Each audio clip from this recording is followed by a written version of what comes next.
नमस्कार साथियों। सार्थक पहल बदलाव हमसे में पुनः एक बार आप लोगों का स्वागत है। सार्थक पहल के माध्यम से आज हम पढ़ेंगे मध्य प्रदेश का इतिहास। शुरुआत है मध्य प्रदेश के इतिहास की। तो इतिहास जैसे कि शब्द से ही पता है, अतीत की घटनाओं का अध्ययन करने वाला शास्त्र। अतीत की घटनाओं का अध्ययन करने वाले शास्त्र को हम इतिहास कहते हैं। इतिहास को मूल रूप से 3 भागों में बांटा गया है: प्रागैतिहासिक काल, आद्य ऐतिहासिक काल और ऐतिहासिक काल। तो प्रागैतिहासिक काल जो सबसे प्राचीन काल है, जो पुरातात्विक अवशेष बचे हुए हैं, उसी के आधार पर हम उसका पता लगा सकते हैं। कोई अभिलेख नहीं, कोई कुछ नहीं। जो औजार वगैरह मिले हैं उसी के आधार पर हम अनुमान लगा सकते हैं, तो उसी के कहेंगे हम प्रागैतिहासिक काल। इसे मुख्य रूप से क्या पूरा पाषाण काल है, पाषाण काल जिसे कहेंगे। फिर पाषाण काल को हम अलग अलग खंडों में विभाजित करेंगे। उसके बाद है आद्य ऐतिहासिक काल, मतलब ऐसा काल जिस समय का अभिलेख वगैरह तो मिले हुए हैं, लेकिन उसे पढ़ने में हमने अभी तक सफलता प्राप्त नहीं की है।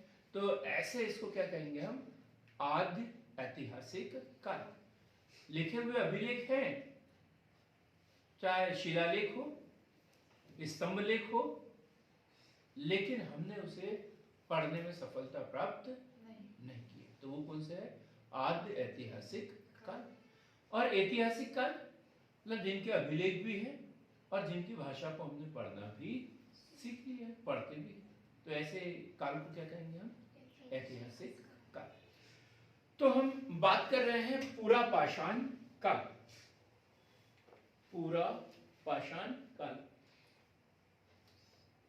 पाषाण काल कुल मिला के क्या, पाषाण काल। और पाषाण काल का पहला कालखंड होगा पूरा पाषाण काल। पूरा पाषाण काल इसके पास में पहले से लिखा हुआ है, लिखने की जरूरत नहीं है।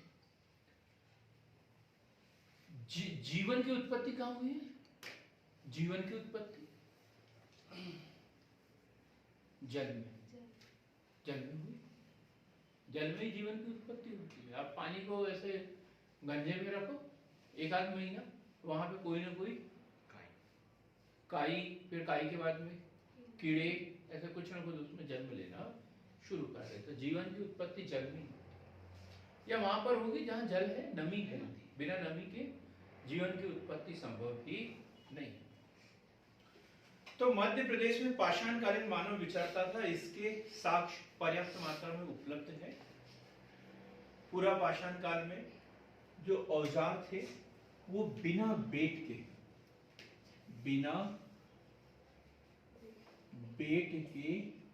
औजार, बिना बेट के औजार मिले हैं। वो उनके औजार मिले तो उससे ऐसा लगता है कि कोई व्यक्ति रहे होंगे तब तो ये औजार मिले। तो बिना बेट के औजार कैसे, कि जैसे कुल्हाड़ी, तो डंडा जो होता है ना वो बेट मान के चले हम उसे, ठीक है। गैची में लकड़ी का जो डंडा होता है वो उसे बेट मान ले।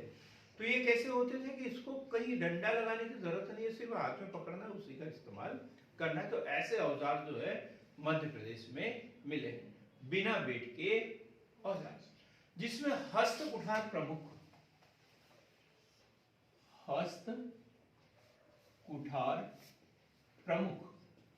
ये हस्त कुठार क्या होता है, हाथ से चलाने वाली कुल्हाड़ी, हाथ से पकड़ के, मतलब डंडा नहीं, सिर्फ हाथ से ही वो मुंह, मतलब उसकी मुठ को पकड़ना है और उसका इस्तेमाल करना है।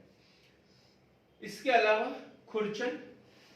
खुरचन, मुष्ट आदि नर्मदा घाटी के उत्तर में ये नाम महत्वपूर्ण है। देवरी, सुखचई नाला, बुंधाना,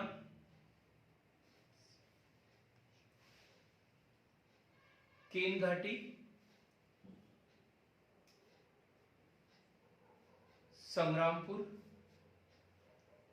दमोह जिले से प्राप्त हुए हैं।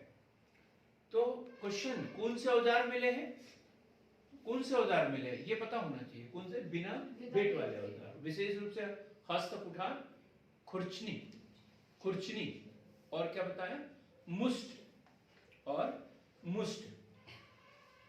मध्य प्रदेश में इसके प्रमुख स्थल यदि देखें तो भीमबेटका, भीम बेटका, भीम बेटका, आदमगढ़, आदमगढ़, जावरा, आदमगढ़, जावरा, रायसेन,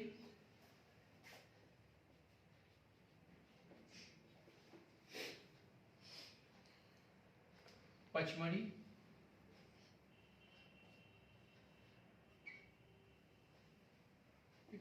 शाही आज भरी क्या इसमें? नहीं, पहले से पचमढ़ी, भीमबेटका, आदमगढ़, जावरा, रायसेन और पचमढ़ी। अब कहाँ क्या क्या मिला है हम देखेंगे कि यहाँ पे कौन कौन से औजार वगैरह मिले हैं। लेकिन सबसे पहले कौन से पूरा पाषाण कालीन स्थल कौन कौन से है? तो भीमबेटका, आदमगढ़, जावरा, रायसेन और पचमढ़ी। क्वेश्चन पूछा जाता है, 4 स्थान दिए रहेंगे और उसमें से पूछा जाएगा कि इसमें पूरा पाषाण काल का कौन सा है, नव पाषाण काल का कौन सा है, ताम्र पाषाण काल का कौन सा है। तो हमें अंतर करते आना चाहिए। तो सबसे पहले इसमें जो है हथनोरा, हथनोरा ये 3 नंबर का क्वेश्चन बनता है। भारतीय इतिहास में भी बनता है, सिर्फ मध्य प्रदेश के इतिहास में नहीं, पूरे भारत के इतिहास में क्वेश्चन बन जाता है। आईएएस में क्वेश्चन पूछा गया है हथनोरा। तो हथनोरा के जिले में, सीहोर के जिले में है ये, सीहोर जिले में। यही तो सीखना है अपने को, है? आपने होशंगाबाद बोल दिया। सीहोर जिले के जिले में है ये, सीहोर जिले में 5 दिसंबर 1982, 5 दिसंबर 1982, 5 दिसंबर 1982, 5 दिसंबर 1982 पुरातत्व तज्ञ या पुरातत्व विद्वान डॉक्टर अरुण सोनकिया, डॉक्टर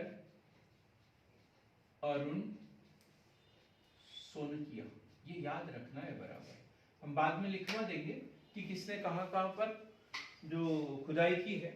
लेकिन हथनोरा सीहोर जिले में 5 दिसंबर 1982 को डॉक्टर अरुण सोनकिया ने खुदाई की थी, तब जाके ये पता चला है। और क्या है यहाँ की प्रसिद्ध चीज?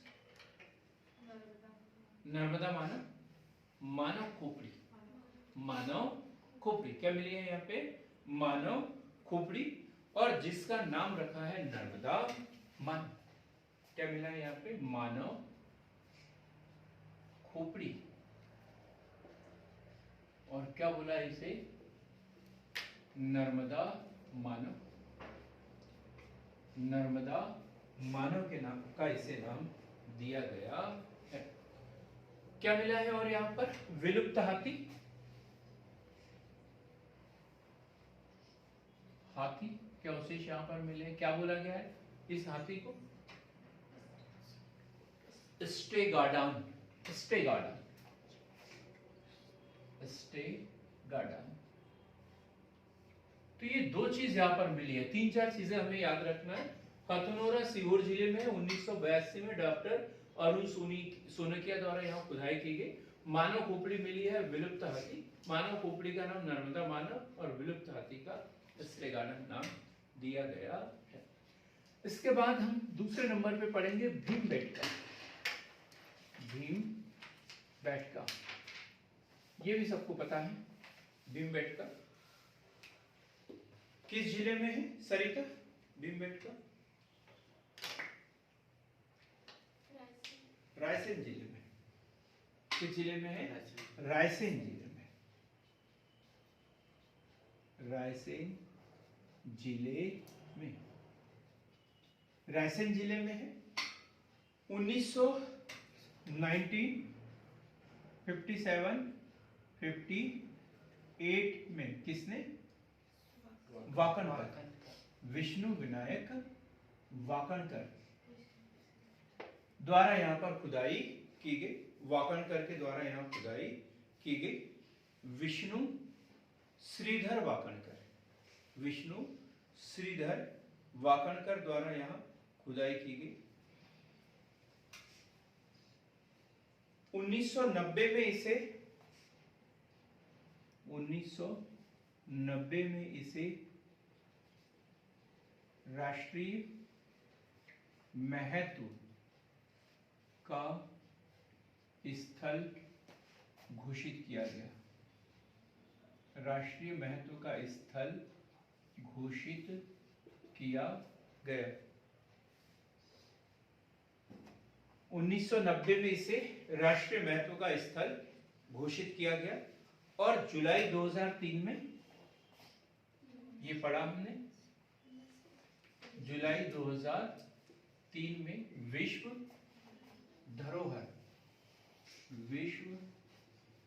धरोहर में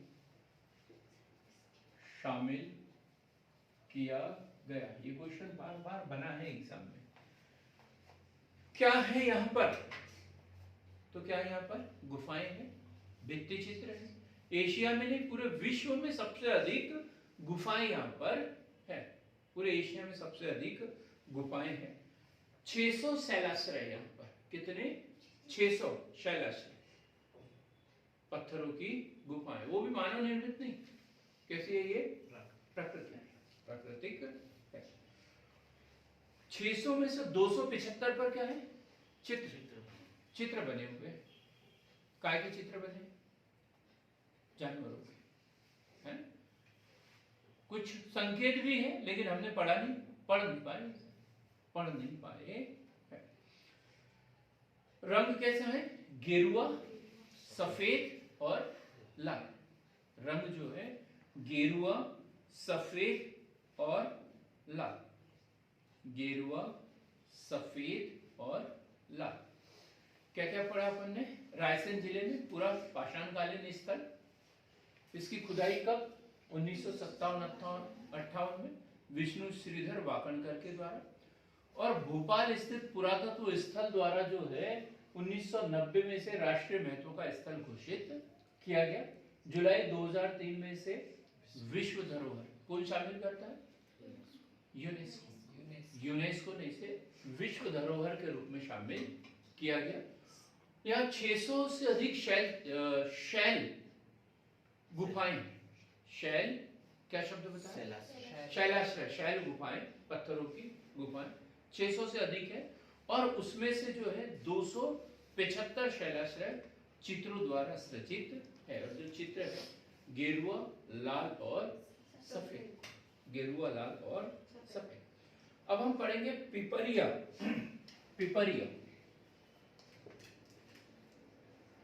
पिपरिया, और ये कौन से जिले में होगा? होशंगाबाद। पिपरिया, होशंगाबाद। किसने किए? HD साकलिया, HD सांकलिया व सुपेकर। ये दो लोगों ने यहां पर खुदाई की है। HD सांकलिया व सुपेकर द्वारा 860 से अधिक औजार प्राप्त हुए यहाँ पर। 860 से अधिक औजार प्राप्त हुए हैं। इसके बाद यदि देखें तो जबलपुर के पास में भी है पूरा पाषाणकालीन अवशेष। भेड़ाघाट के पास में। फिर नरसिंहपुर के पास में कौन सा? भूतरा नामक स्थान। नरसिंहपुर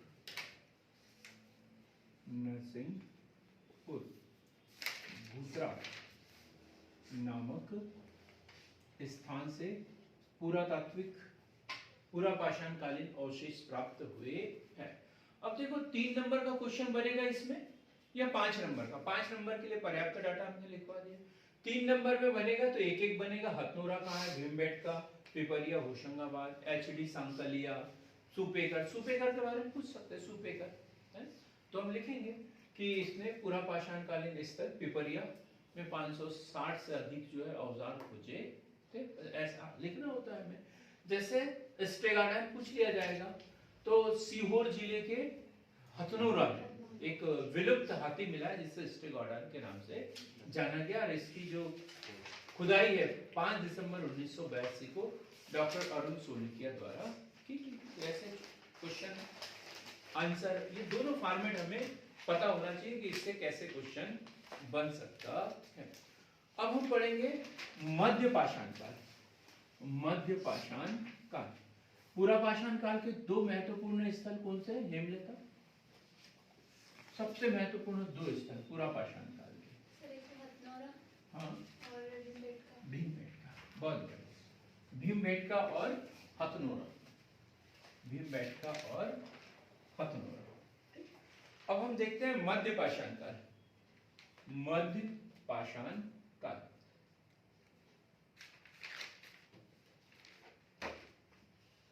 मध्य पाषाण काल। जैसे ही हम मध्य पाषाण काल की बात करते हैं तो इसमें क्या है, माइक्रोलिथ। माइक्रोलिथ एक ही शब्द में, माइक्रोलिथ मतलब छोटे औजार। जो औजार जो थे वो कैसे हो गए अब छोटे। पहले बड़े बड़े औजार हुआ करते थे, अब छोटे।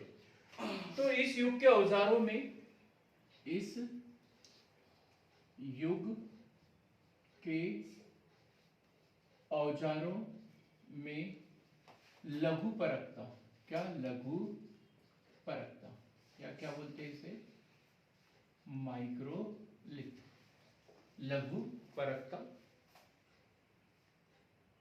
इस युग के औजारों में लघु परकता, माइक्रोलिथ, माइक्रोलिथ के नाम से इन्हें जाना गया। और एक स्थल हम देखते हैं तो आदमगढ़। आदमगढ़, अभी तक क्या हमें सब कुछ पता था, भीमबेटका भी पता है, हथनोरा भी पता है, लेकिन ये नहीं पता, आदमगढ़ भी पता है, लेकिन ये नहीं पता कि इसमें से पूरा पाषाण काल का कौन सा है, मध्य पाषाण काल का कौन सा है। तो हमें अभी छोटी छोटी चीजें भी याद रखना है। तो आदमगढ़ किसने खोज की थी इसकी, B.R. जोशी, B.R. जोशी द्वारा यह उत्खनन किया गया।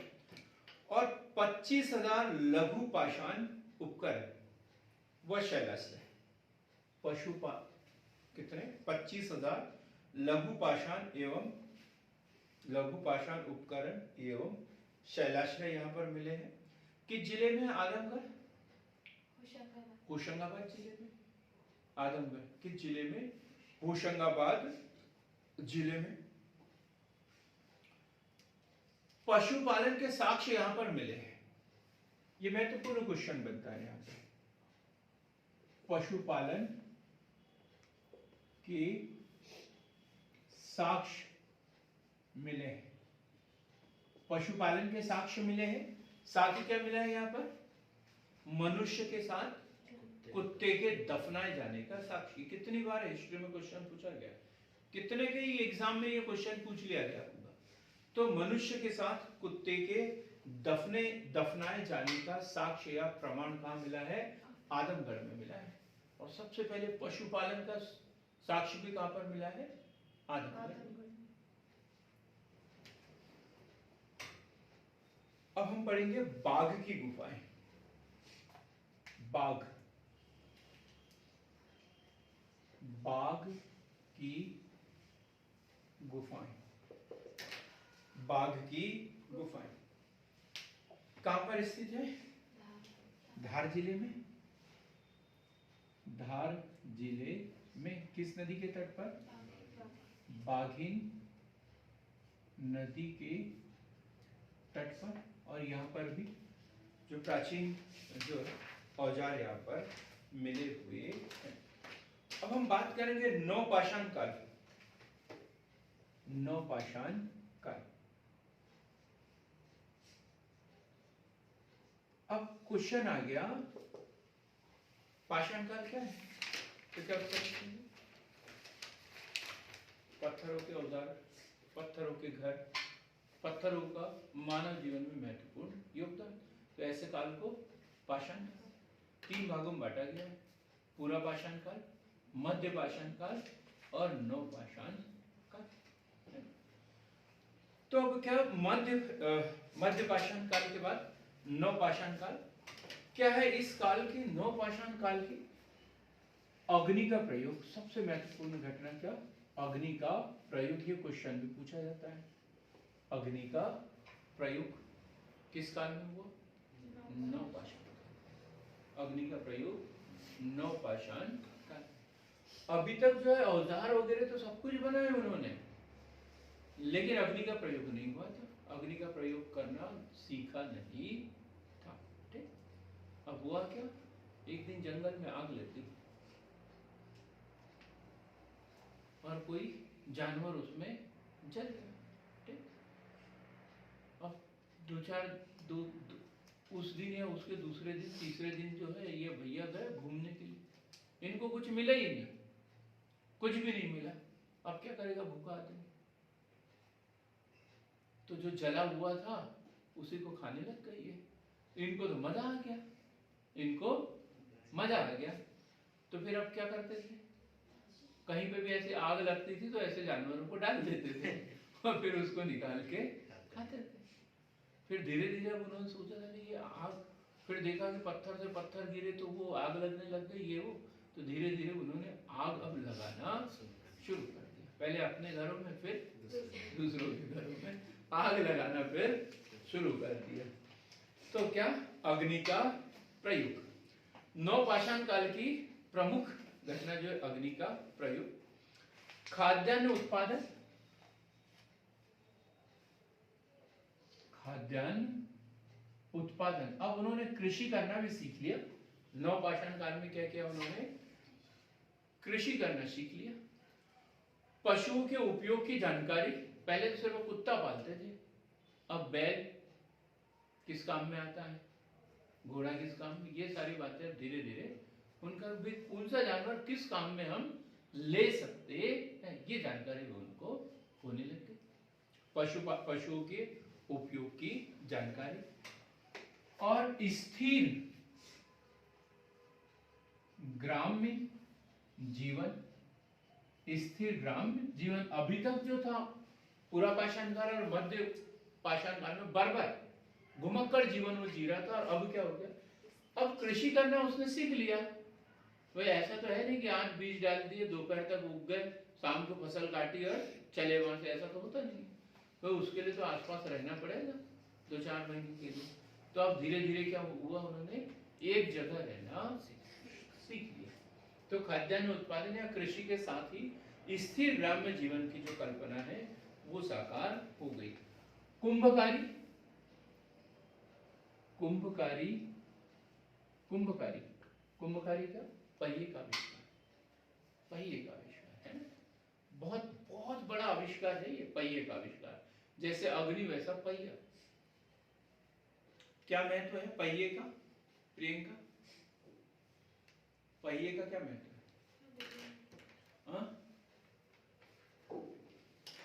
निरंतर चलने का, विकास करने का। कोणार्क का सूर्य मंदिर नहीं पूछ रहा हूँ मैं, पहिया पूछ रहा हूँ, सिर्फ पहिया। सर खेती करने के लिए। खेती करने के लिए, हाँ जी। यातायात के साधन, यातायात के साधन। और मोटर, मोटर जो होती है, मोटर कौन सी मोटर? कोई भी मोटर इसी सिद्धांत पे कार्य करती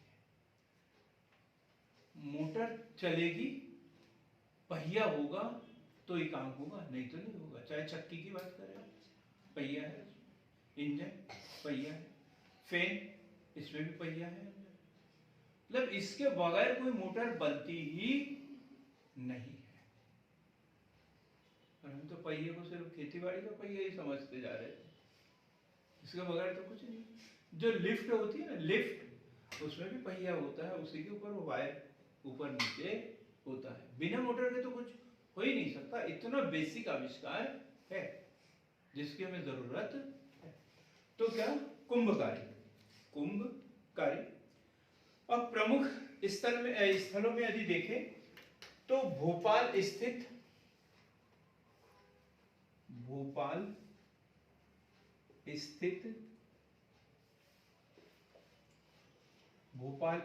मनुआ भान टेकरी, भोपाल स्थित मनुआ भान टेकरी, नेवरी गुफा उस दिन हम देख रहे थे ना, भोपाल की 5 पहाड़ियां, तो उसमें नेवारी हिल्स भी पड़ा था, है ना? तो वही गुफा, नेवरी गुफा। श्यामला पहाड़ी से लघु पाषाणकालीन उपकरण, श्यामला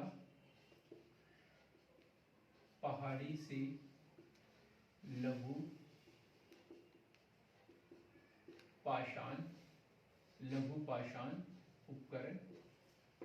पाषाण उपकरण आदि प्राप्त हुए हैं। तो हम बात कर रहे हैं नवपाषाण काल। तो अग्नि का प्रयोग, खाद्यान्न उत्पादन मतलब कृषि करना इस समय सीखा, स्थिर ग्राम्य जीवन और कुंभकारी पहिए का आविष्कार इस समय हुआ।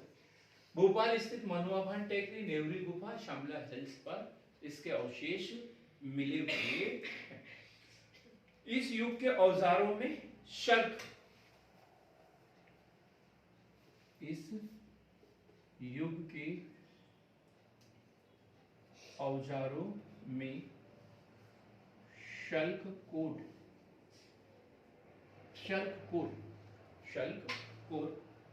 फलक,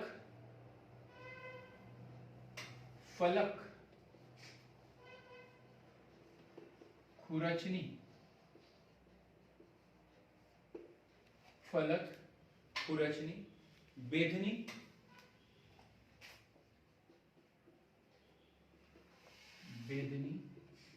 समलम, तिकोन व अर्धचंद्राकार। तिकोन भी मिले, समलंब भी मिले हैं, अर्धचंद्राकार ऐसे जो है वो औजार उस समय के मिले हैं। एक स्थान और इसमें लिखना है, भोपाल स्थित मनुआ भान टेकरी, नेवरी गुफा, श्यामला हिल्स, उसके साथ में सोन नदी घाटी।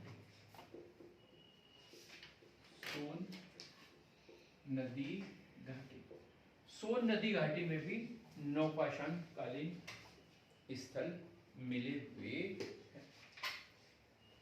क्लियर हो गया? क्या पढ़ा हमने अभी? पाषाण काल, आद्य ऐतिहासिक काल, सॉरी प्रागैतिहासिक काल। इसे पाषाण काल के नाम से भी जाना गया। 3 भागों में बांटा गया, पूरा पाषाण काल, मध्य पाषाण काल, नवपाषाण काल। तो जितने भी महत्वपूर्ण आविष्कार हुए कब हुए? नवपाषाण काल में, चाहे अग्नि का हो, कृषि का हो, स्थिर ग्राम्य जीवन का हो, पहिए का हो। बार बार ये क्वेश्चन पूछे जाते हैं इससे संबंधित। अब हम पढ़ेंगे आद्य ऐतिहासिक काल।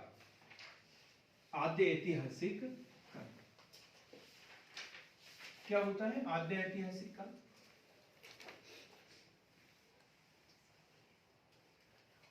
नंदनी मैडम आप बताइए, या मुस्कान आप बताइए। घोड़ा डोंगरी वाले 2 स्टूडेंट, बहुत ही बढ़िया, बताइए कोई भी।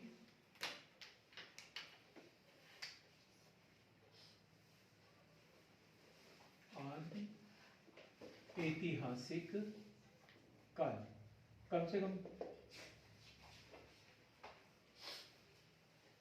उसे हम पढ़ नहीं पाए, भाषा का ज्ञान नहीं है उस समय, है? ठीक है, यही। मुस्कान आप भी है क्लास में?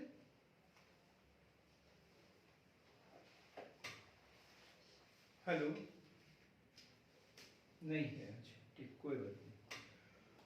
आद्य ऐतिहासिक काल, और इसमें हम पढ़ेंगे ताम्र पाषाण काल।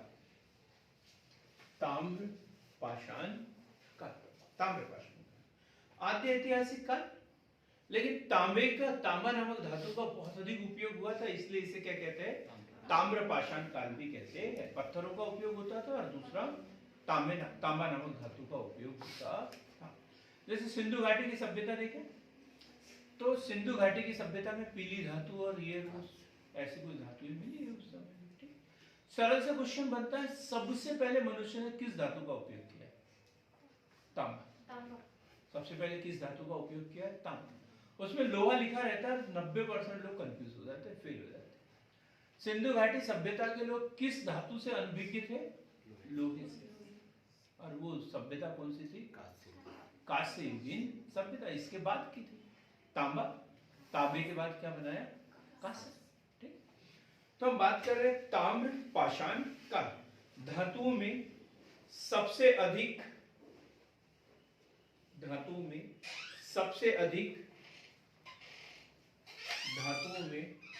सबसे अधिक तांबे का उपयोग होने के कारण इस युग को ताम्र पाषाण काल कहते हैं। ताम्र पाषाण काल कहते हैं। अब इससे संबंधित नेवदा टोली कहां पर है? किस क्षेत्र में नेवदा टोली? हाँ जी, माहेश्वर, खरगोन। माहेश्वर या खरगोन? सर माहेश्वर में है और जिला हाँ, खरगोन जिले में है, मालवा क्षेत्र में या निमाड़ क्षेत्र में। ऐसे भी हमें तर्क करना पड़ेगा किस क्षेत्र में है? निमाड़ क्षेत्र में है। निमाड़ नहीं दिया हो तो मालवा हो तो भी सही होगा, क्योंकि उधर से यदि आते तो कहां पहुंच जाते? मालवा टच है, इधर से जाते तो निमाड़ होते हुए जाना है। ठीक है, तो ये माहेश्वर में किस नदी के तट पर? माहेश्वर में नर्मदा नदी के तट पर। इतना यदि पता हो गया हमारा काम चल जाता है। माहेश्वर में नर्मदा नदी के तट पर। माहेश्वर, महाधन ईश्वर। माहेश्वर में नर्मदा नदी के तट पर 1660 ईस्वी पूर्व 1660 ईस्वी पूर्व झोपड़ी नुमा मिट्टी के घर क्या मिले हैं यहाँ पर? झोपड़ी नुमा मिट्टी के घर, चूल्हा मिला है यहाँ पे, परिवहन की गाड़ी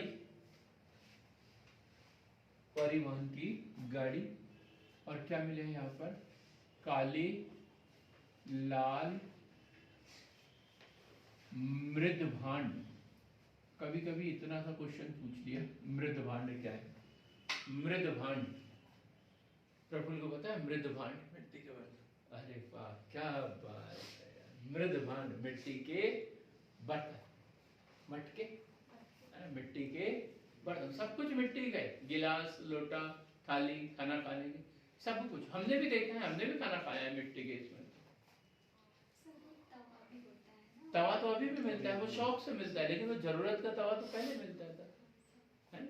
मिट्टी के बर्तन में हमने खाना खाया है। ठीक, हाँ, आपको खिला देंगे। तो बर्तन कैसे मिले? काले लाल मृत भांड। कहां पर? नेवदा टोली, माहेश्वर में नर्मदा नदी के तट पर। झोपड़ी नुमा मिट्टी के घर मिले हैं, मिट्टी के घर भी है और मिट्टी के ही बर्तन है, सब कुछ मिट्टी का उस समय। ठीक, अब हम पढ़ेंगे डोंगरिया।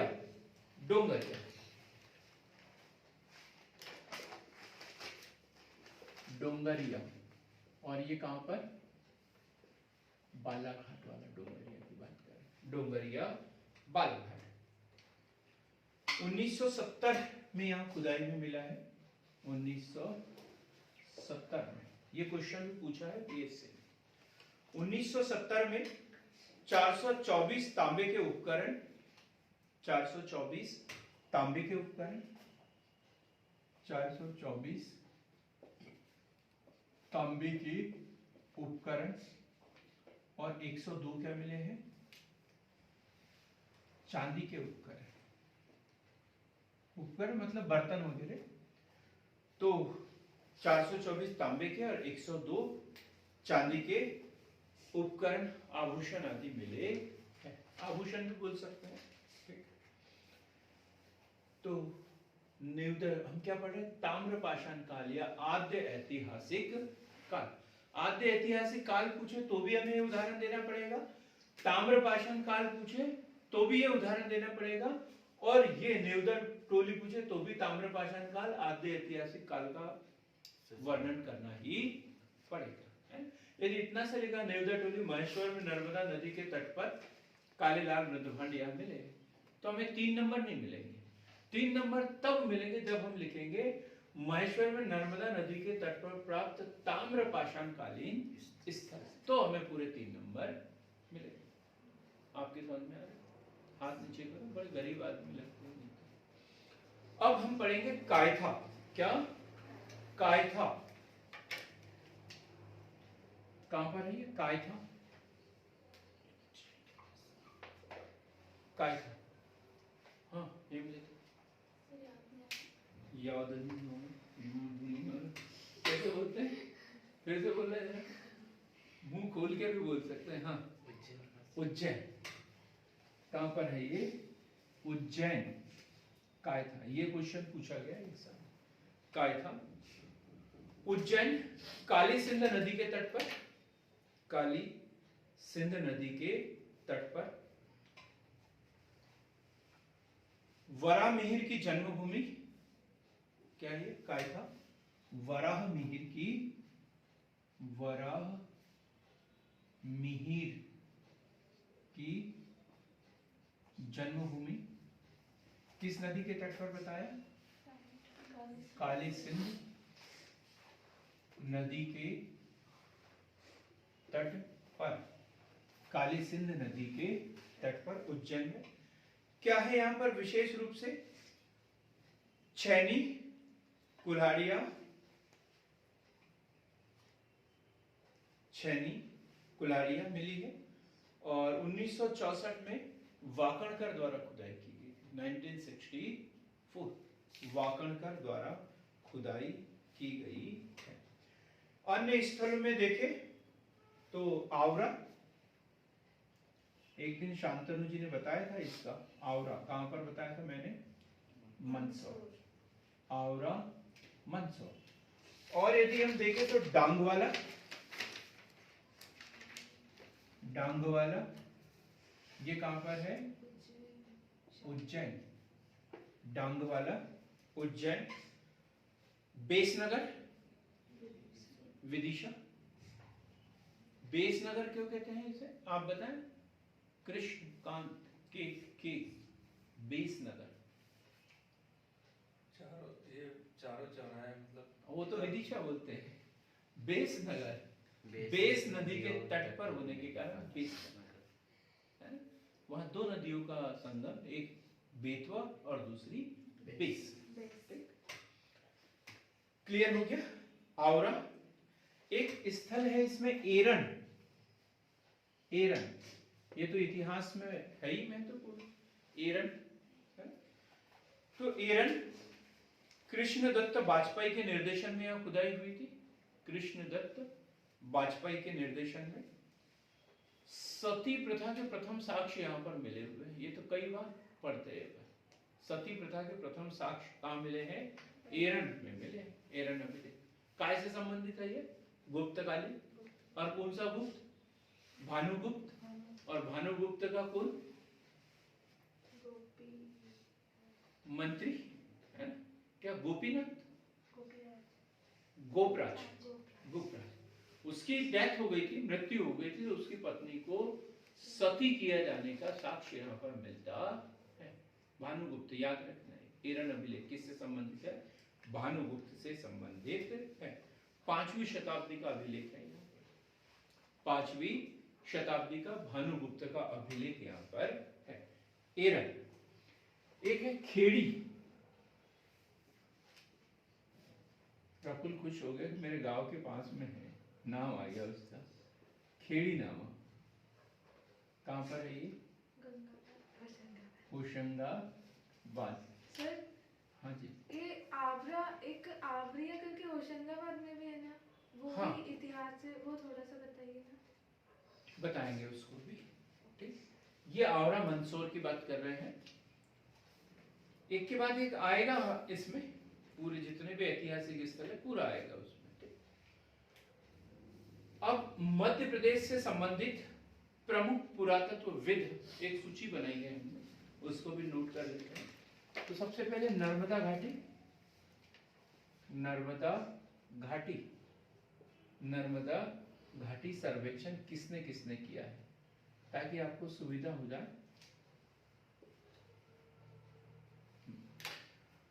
तो R B. Joshi, R B. Joshi, H D. Sankalia, R B. Joshi, H D. Sankalia, Subba Rao, एक नाम और है सुब्बा राव, एक नाम है इसमें A P. Khatri, A P. Khatri, A P. Khatri. तो नर्मदा घाटी सर्वेक्षण से संबंधित कौन कौन लोग जुड़े हैं? आर.बी. जोशी, एच.डी. सांकलिया, सुब्बा राव और ए.पी. खत्री। अब नर्मदा घाटी के आसपास जो भी स्थल मिलेंगे तो लगभग इन्हीं लोगों ने वहां पर खुदाई की। इसके बाद है सोन घाटी, सोन नदी घाटी, सोन नदी घाटी, और ये है अहमद निसार अहमद, निसार अहमद द्वारा यहाँ पर खुदाई की गई। किसके द्वारा? निसार अहमद। रीवा सतना क्षेत्र में किसने खुदाई की? किसी को पता है? ऑनलाइन वाले बताएं। रीवा सतना क्षेत्र में G R. Sharma, G R. Sharma, G R. Sharma. Chambal घाटी में, चंबल घाटी में S K. Srivastava, Wakankar, S K. Srivastava, Wakankar, A P. Khatri, A P. Khatri, और लास्ट में हम लिखेंगे ग्वालियर क्षेत्र में, ग्वालियर क्षेत्र में किसने किए? बी.बी. लाल, ग्वालियर क्षेत्र में बी.बी. लाल। तो अब हम यहां से चलेंगे सीधा, ये कौन सा था? पहला ऐतिहासिक काल, पाषाण काल, फिर आद्य ऐतिहासिक काल, इसमें ताम्र पाषाण काल आएगा, और ये भी आएगा कांस्य युगीन सभ्यता। लेकिन कांस्य युगीन चूंकि मध्य प्रदेश में मिला नहीं है, सिंधु घाटी सभ्यता का कोई स्थल हमें नहीं मिला। अब हम जाएंगे ऐतिहासिक काल की ओर, और ऐतिहासिक काल कब से होता है? वैदिक सभ्यता से। वेद वगैरह मिले ना, संस्कृत भाषा में लिखे हुए, वैदिक सभ्यता। तो आगे क्या पढ़ेंगे अब हम? वैदिक सभ्यता के वो स्थल जो मध्य प्रदेश से संबंधित है। कोई बता दे जरा मुझे एकाध स्थल वैदिक कालीन जो मध्य प्रदेश से संबंधित है।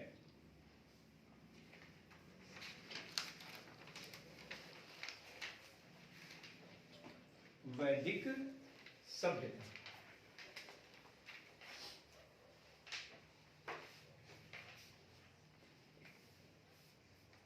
जी हाँ बोलो।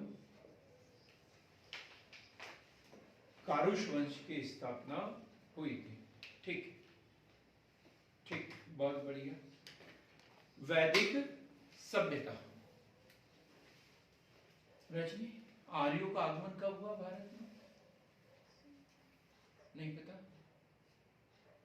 पीछे वाले प्रियंका? वैदिक काल में। गलत बात है ये तो। सिंधु सभ्यता के बाद। हाँ? सिंधु सभ्यता के बाद में। सिंधु सभ्यता के बाद? सिंधु सभ्यता के बाद मतलब कल परसों नरसों? 10वीं 1500 ईसा पूर्व से 15 600 ईसा पूर्व का जो काल है वो वैदिक काल कहलाता है। 1500 ईसा पूर्व से 600 ईसा पूर्व तक का जो काल है वो क्या कहलाता है? वैदिक काल। तो वैदिक काल, उत्तर वैदिक काल 1500 से 1000 या 900 मिलता है, और उसके बाद का ऋग्वैदिक काल। पहला ऋग्वैदिक काल और बाद वाला उत्तर वैदिक काल। ऋग्वैदिक काल 1500 से 900 या 1000 ईसा पूर्व, कहीं 900 भी मिलता है, कहीं 1000 ईसा पूर्व मिलता है, ठीक। और इसके बाद में जो है वो उत्तर वैदिक काल 900 से 600 ईसा पूर्व, उत्तर वैदिक काल। तो इस समय यदि हम देखें तो कुछ कौशिकी ब्राह्मण, कौशिकी ब्राह्मण, क्या कौशिकी नहीं, ब्राह्मण उपनिषद, कौशिकी उपनिषद, कौशिकी उपनिषद में विंध्य पर्वत का उल्लेख मिलता है। विंध्य पर्वत का उल्लेख मिलता है। यदि ये क्वेश्चन बन जाए, यहाँ 1 2 3 4 उपनिषद दिए रहेंगे, उसमें से पूछा गया विंध्य पर्वत का उल्लेख किस उपनिषद में मिलता है, तो कौन से? कौशिकी उपनिषद में। कौशिकी उपनिषद में विंध्य पर्वत का उल्लेख मिलता है। फिर है महर्षि अगस्त, दूसरा उल्लेख यहां हम देखें तो नर्मदा घाटी की बात कर रहे हैं। नर्मदा घाटी, नर्मदा घाटी में महर्षि अगस्त, महर्षि अगस्त के नेतृत्व में, महर्षि अगस्त के नेतृत्व में यादवों का एक समूह आकर बस गया था। देखो, मध्य प्रदेश का इतिहास ढूंढ के निकालना बड़ा कठिन है। बड़े कम पॉइंट हम ढूंढ के लाए हैं कि मध्य प्रदेश का इतिहास कैसे है। तो नर्मदा घाटी में किसके नेतृत्व में? महर्षि अगस्त के नेतृत्व में। ये क्वेश्चन पूछ सकता है। महर्षि अगस्त के नेतृत्व में यादवों का एक समूह कहां आकर बसा था? नर्मदा घाटी में। नर्मदा घाटी में किसके नेतृत्व में यादवों का समूह आकर बसा था? महर्षि अगस्त। महर्षि अगस्त किस कुल के? यादव। ये सारी बातें हमें पता होना चाहिए। दोनों तीनों इधर से उल्टा सीधा उसे पढ़ना पड़ेगा। फिर उत्तर वैदिक काल में निषाद, निषाद का भी उल्लेख मिलता है। निषाद क्या होता है? निषाद रामायण में भी तो है, निषाद राज है ना? क्या निषाद एक जाति है, जनजाति बोलेंगे इसे, ठीक, लिखेंगे। तो उत्तर वैदिक काल में कुछ अनार्य, ब्रैकेट में लिखेंगे, निषाद जाति के लोगों का ऐतरेय, ऐतरेय ब्राह्मण में उल्लेख, ऐतरेय ब्राह्मण में उल्लेख, ऐतरेय ब्राह्मण में उल्लेख मिलता है कि मध्य प्रदेश में नर्मदा घाटी के पास जो है निषाद जाति के लोग रहते थे। और कैसे थे? अनार्य, आर्य थे क्या ये? नहीं। कारुष, अब हम कारुष की बात करते हैं। कारुष वंश, ठीक है, कारुष वंश, शांतनु जी ने बता दिया अभी। कारुष वंश क्या है? कारुष वंश अमरदीप नहीं, नहीं पता। अनुश्रुतियों के अनुसार, अनुश्रुतियों के अनुसार अंतिम मनु वैवस्वत के पुत्र, अंतिम मनु वैवस्त्र के 10 पुत्रों में कारुष नाम के पुत्र से कारुष नाम के पुत्र से कारुष वंश चला। वह कारुष देश की स्थापना हुई। वैवस्त्र के 10 पुत्रों में से कारुष के नाम पर कारुष वंश चला। कारुष साम्राज्य की स्थापना हुई कहां पर? रीवा के आसपास। और क्या बोलते हैं इसे? रीवा के आसपास के क्षेत्र को बघेलखंड। कहां पर? बघेलखंड में। बघेलखंड में। तो अंतिम मनु वैवस्त्र के 10 पुत्रों में से कारुष नामक एक पुत्र था और उसके नाम पर कारुष वंश की स्थापना हुई। कहां पर? रीवा के आसपास बघेलखंड क्षेत्र में। बघेलखंड क्षेत्र में। अब एल साम्राज्य। एल साम्राज्य ये भी पढ़ेंगे। एल साम्राज्य इसी से संबंधित है। पुत्र थे तो पुत्री भी रही होगी। ठीक है। वैवस्त्र मनु की पुत्री, वैवस्त्र मनु की पुत्री इला का विवाह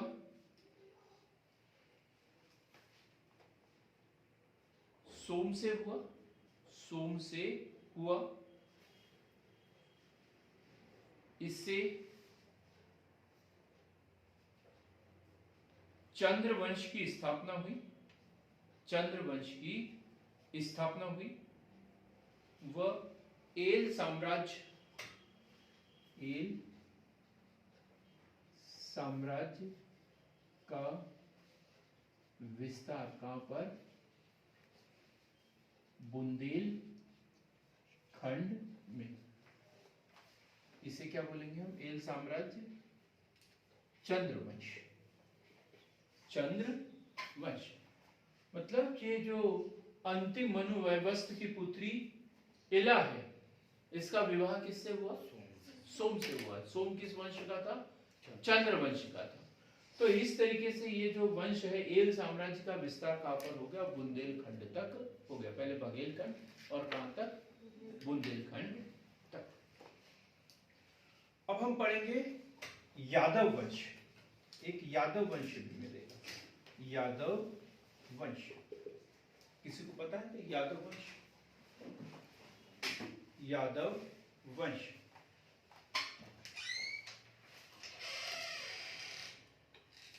बेतवा नदी, बेतवा नदी या क्या वेत्रवती, वेत्रवती व शुक्तिमती। शुक्तिमती किसका नाम था? केन। हाँ? केन। तो इन नदियों के बीच में इनका साम्राज्य स्थापित था। यादव साम्राज्य। यादव साम्राज्य।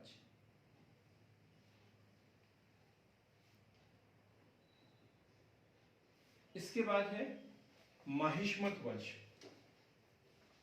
माहिष्मत, माहिष्मत वंश, माहिष्मती जिसे कहेंगे हम देखते हैं कि बाद में देखेंगे हम कौन सा? उज्जैन और माहिष्मती दो राजधानियां हुआ करती थी। हम पढ़ेंगे कुछ ही देर में। तो ये माहिष्मत वंश की बात कर रहे हैं। तो माहिष्मत के वंश में कीर्तिवीर्य अर्जुन, कीर्तिवीर्य अर्जुन एक शासक हुआ। कीर्तिवीर्य एक शासक हुआ और कीर्तिवीर्य के वंश में सहस्त्रार्जुन एक शासक हुआ। तो माहिष्मत वंश के दो शासक हमने पढ़े। कौन सा? एक कीर्तिवीर्य और दूसरा सहस्त्र अर्जुन, या जिसे शास्त्र बाहु अर्जुन भी कहते हैं। यही नर्मदा नदी का बताया था, वह सहस्त्रधारा जलप्रपात भी बहुत शक्तिशाली नर्मदा नदी को के बहाव को रोकने की इनके द्वारा कोशिश की गई थी। और यादव वंश कहां से कहां तक बताया मैंने? वेत्रवती और शुक्तिमती नदी के बीच, वेत्रवती और शुक्तिमती नदी के बीच ये शासक, ये साम्राज्य हमें कहां मिले? वैदिक काल में। पारुष वंश, एल साम्राज्य या चंद्रवंश, यादव वंश और माहिष्मत वंश। वैदिक काल में 4 महत्वपूर्ण जो साम्राज्य थे वो मध्य प्रदेश की धरती पर थे। इसके बाद हम देखते हैं महाकाव्य काल। महाकाव्य काल, ऑनलाइन वाले कोई भी बता दो कौन सा काल है ये महाकाव्य काल? 2 महाकाव्य, एक रामायण और महाभारत। रामायण और महाभारत, इनके समय में मध्य प्रदेश की क्या स्थिति थी ये हमें पढ़ना है। क्योंकि हमें पता है श्री रामचंद्र जी जब वनवास के लिए आए थे तो 11 वर्ष तक कहाँ रहे थे?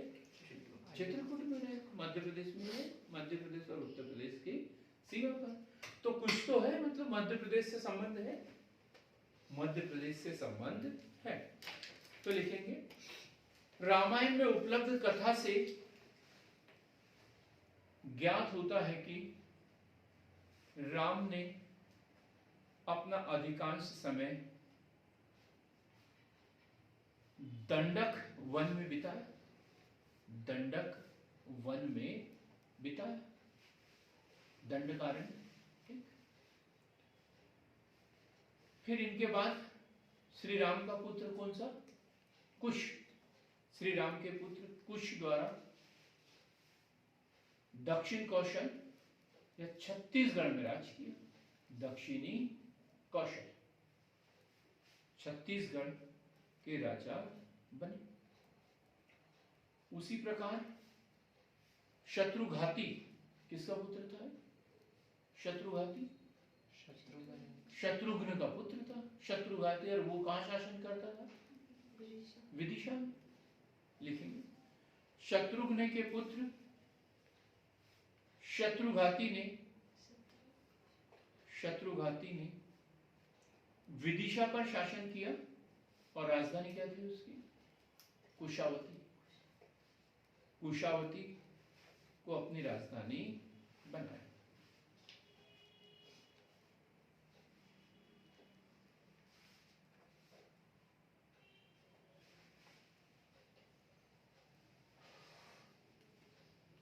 अब महाभारत के युद्ध में किस किसने भाग लिया था? कौन उस समय शासक था? महाभारत कौरव पांडव के जो बीच में हुआ था। वत्स, वत्स, ये छोटे छोटे नाम है। वत्स, वत्स नरेश बोला गया है ना उसमें। महाभारत देखते हैं तो वत्स नरेश कौन था? मतलब कौन सा स्थान वत्स कहलाता है? ग्वालियर, है ना। तो लिखेंगे बराबर वत्स, और ब्रैकेट में क्या लिखेंगे? ग्वालियर। ऐसे लिखेंगे आप, वत्स और क्या लिखेंगे? ग्वालियर। ये हमें ऐसे क्वेश्चन पूछे जाएंगे कि प्राचीन समय में ग्वालियर को किस नाम से जाना जाता था, या वत्स वाला क्षेत्र आज किस नाम से जाना जाता है। तो हमें दोनों चीज पता होना चाहिए, वत्स, ग्वालियर। इसी प्रकार चेदी, चेदी क्या बोलते थे? चेदी को खजुराहो। चेदी, खजुराहो। कौन था वहां का शासक चेदी का? शिशुपाल। कौन था? शिशुपाल। किसकी ओर से लड़ा था? कौरव की ओर से। शिशुपाल। दशार्ण, दशार्ण विदिशा, दशार्ण विदिशा। मतश, मतश मत्स्य तो जयपुर वाला क्षेत्र कहलाता है, लेकिन मध्य प्रदेश में देखें तो बघेलखंड और बुंदेलखंड वाला क्षेत्र भी मत्स्य प्रदेश के अंतर्गत आता था।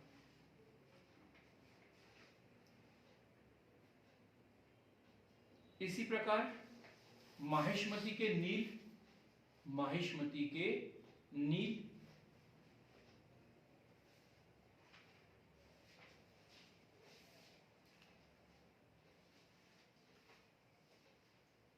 अवंती के बिंद, अवंती के बिंद,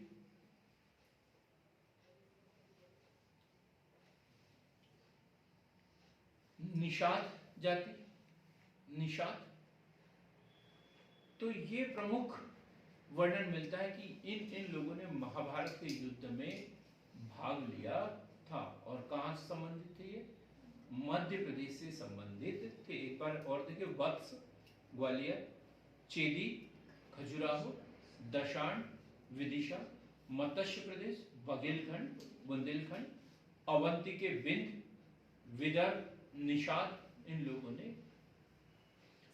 अब इसके बाद महाकाव्य काल, दो महाकाव्य है महत्वपूर्ण भारत के लिए, एक रामायण और महाभारत। सबसे बड़ा कौन सा है? सबसे बड़ा महाभारत। महाभारत 1 लाख से अधिक श्लोक है, तो महाभारत सबसे बड़ा महाकाव्य। प्रफुल्ल पता था? पता क्या होता है? सबसे बड़ा महाकाव्य कौन सा है? महाभारत। महाभारत के बाद हम पढ़ेंगे महाजनपद काल। महाजनपद काल। जिसने भारत का इतिहास नहीं पढ़ा उनको ये समझने में बड़ा कठिन लग रहा होगा, जो बाद में ज्वाइन किए।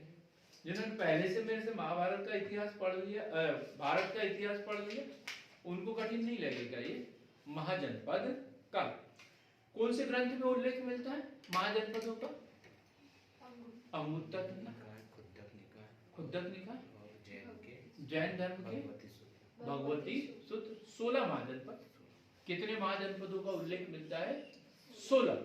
तो हमें 16 महाजनपदों के बारे में नहीं पढ़ना है, उन महाजनपदों के बारे में पढ़ना है जो मध्य प्रदेश में थे। और कितने थे? 2।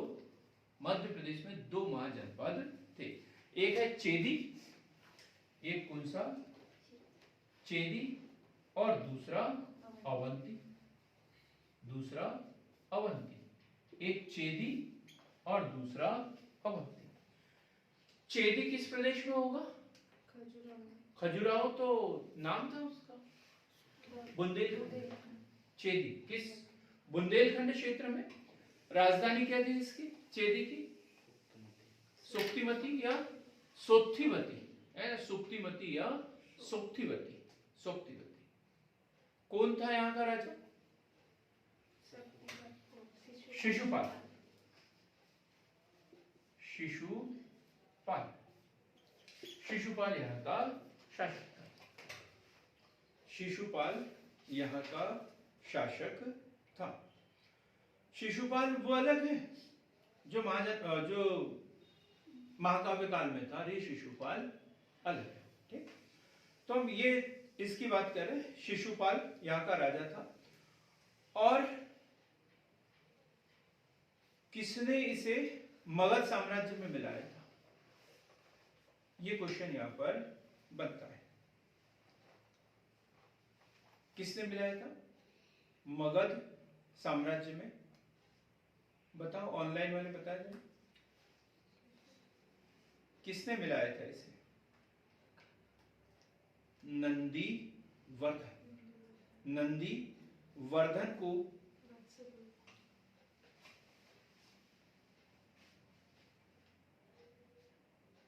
वो थोड़ी सी मिस्टेक हो गई यहाँ पे।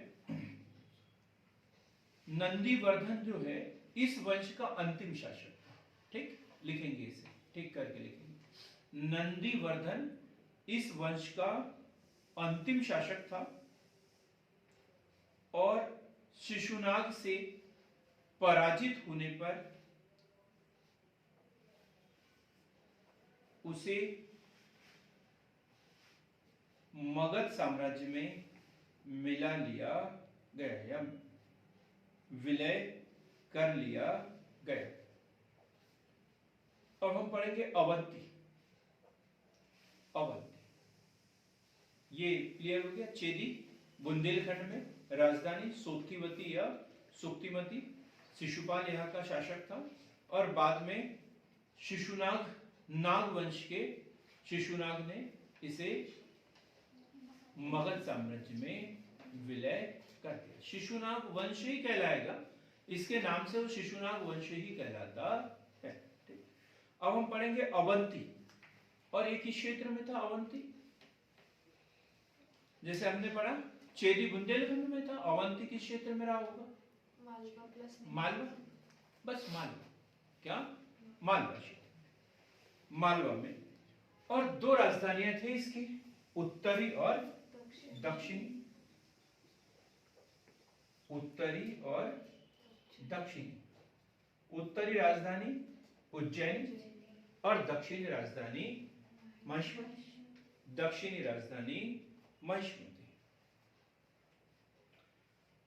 चंड प्रद्योत एक नाम मिलता है, चंड प्रद्योत। चंड प्रद्योत गौतम बुद्ध के समय यहाँ का शक्तिशाली शासक था। कहाँ का? अवंती था। गौतम बुद्ध के समय एक शक्तिशाली शासक था। और शिशुनाग द्वारा जो है, इसे भी, अवंती को भी मगध साम्राज्य में मिलाया गया, शिशुनाग द्वारा। कौन से धर्म के लिए प्रसिद्ध था अवंती? क्वेश्चन बन सकता है। और हम वहां अभी के हिसाब से देखें तो फिर हम तो शैव धर्म लिख देंगे, लेकिन गलत हो जाएगा। तो महाजनपद काल में जो है अवंती जो है बौद्ध धर्म का गढ़ था। किस धर्म का? बौद्ध धर्म का गढ़ था। अवंती बौद्ध धर्म का गढ़ था। अब हम इसी समय में देखें तो और भी छोटे छोटे राज्य थे उस समय महाजनपद काल में, जैसे अनु। अनु आज क्या बोलते हैं इसे? निमाड़। निमाड़ है ना, अनु। ये वर्तमान में क्या बोलते हैं? निमाड़। तुंडिकेर, तुंडिकेर भी उस समय था, आज क्या बोलते हैं इसे? दम। तुंडिकेर क्या बोलते हैं इसे? दमू। ये छोटे छोटे क्वेश्चन एग्जाम में बनते हैं। तुंडिकेर क्या बोलते हैं अभी? सरिता, तुंडिकेर पहले बोलते थे, अभी क्या बोलते हैं इसे? क्या? दमोह। क्या? दमोह। अभी भी तो दमोह बोलते हैं ना। नलपुर, नलपुर अभी 2 दिन पहले पढ़ा हमने। नरवर, शिवपुरी, नलपुर है ना, शिवपुरी वाला क्षेत्र, शिवपुरी वाला क्षेत्र। क्लियर हो गया है? महाजनपद काल। अब महाजनपद काल के बाद में जितने भी जनपद थे, महाजनपद, महाजनपद से क्या बन गए? वो एक छत्र राज करने वाले। और इसमें हम पढ़ेंगे फिर कौन से, जैसे हर्यक वंश, शिशुनाग वंश, नंद वंश और फिर मौर्य वंश। तो हर्यक वंश और शिशुनाग वंश का तो ज्यादा उल्लेख नहीं मिलता है, हमें उल्लेख मिलता है मध्य प्रदेश में किसका? नंद वंश का। तो नंद वंश के समय मध्य प्रदेश में क्या स्थिति थी, ये अब हम पढ़ेंगे। नंद वंश।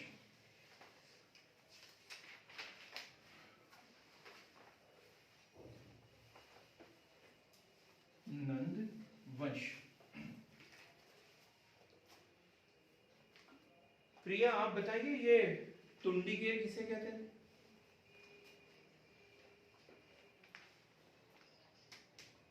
दमोह को कहते थे। और अनूप, निमाड़। ठीक, बहुत बढ़िया। लिखना हो जाता है आपसे? ठीक। अब हम बात कर रहे हैं नंद वंश व मौर्य वंश की मध्य प्रदेश में क्या स्थिति थी। तो विदिशा, सांची, ये सब इसके अंतर्गत हम पढ़ेंगे, सम्राट अशोक से संबंधित। तो पुराणों के अनुसार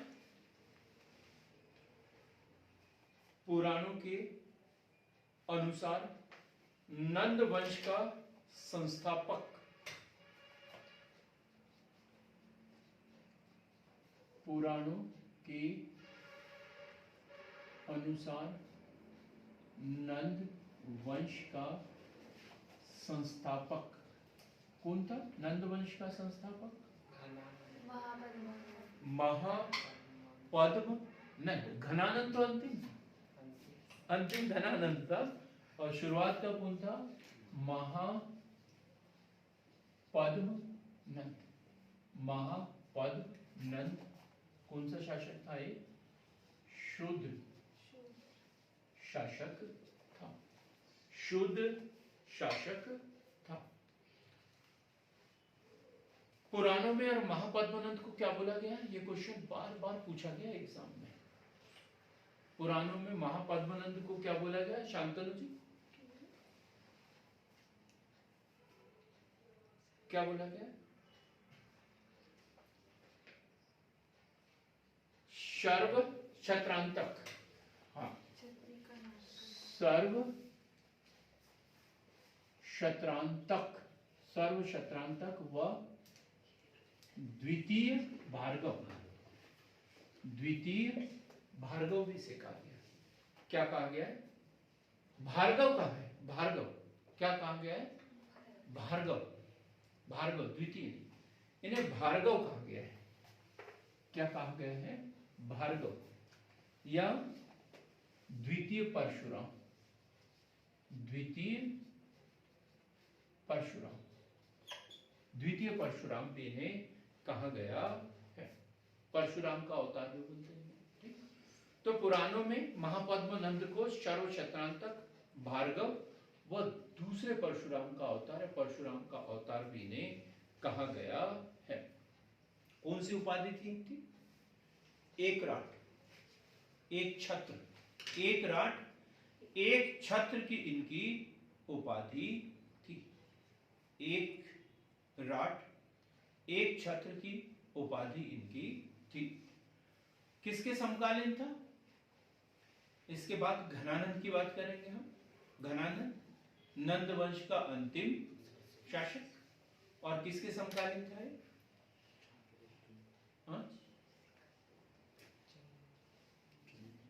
चंद्रगुप्त मौर्य तो था ही नहीं उस समय। सिकंदर। कौन था? सिकंदर, अलेक्जेंडर।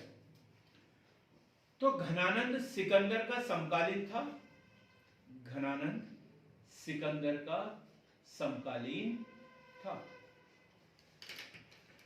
घनानंद सिकंदर का समकालीन था। 322 ईस्वी पूर्व में, 322 ईसा पूर्व, 322 बीसी, चंद्रगुप्त मौर्य द्वारा हत्या व मौर्य वंश की स्थापना। मौर्य वंश की स्थापना 322 ईसा पूर्व से कब तक चला है? ये 187 ईसा पूर्व तक मौर्य वंश। 322 से 187 ईसा पूर्व तक। 322 ईसा पूर्व में स्थापना हुई और अंतिम शासक वृहद्रथ की हत्या 187 ईसा पूर्व में, और पुष्यमित्र शुंग ने ब्राह्मण वंश की स्थापना की, शुंग वंश की स्थापना की। अब रुद्रदामन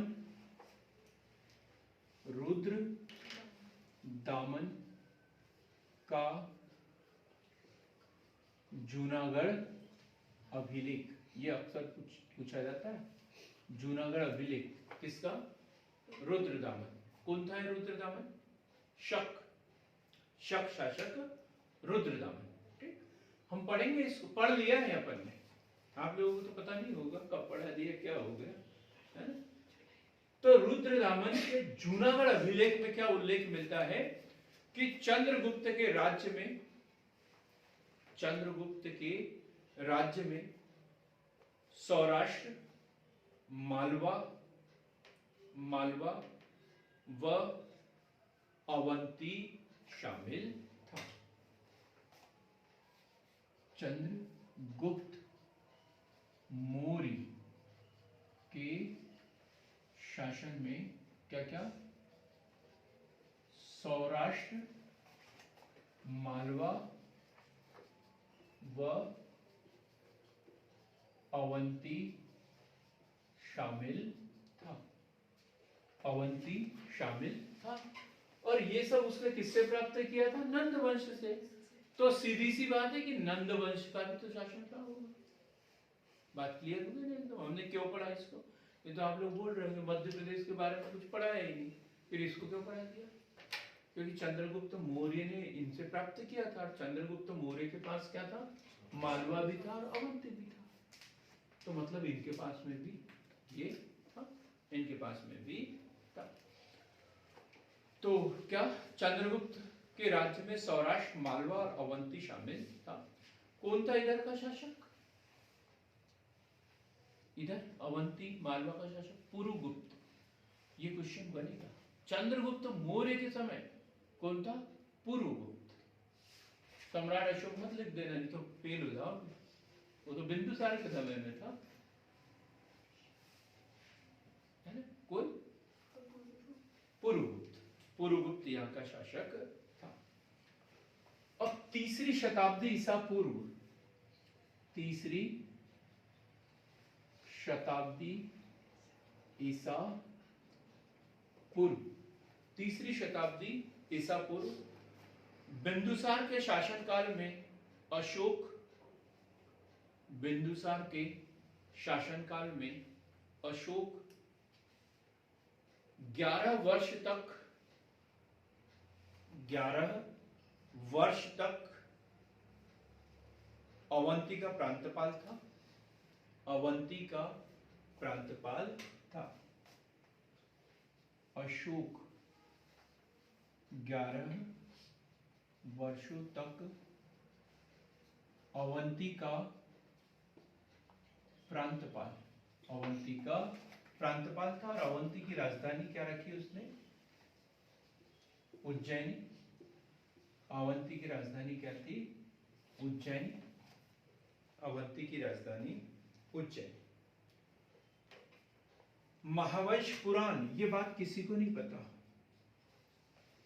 महावंश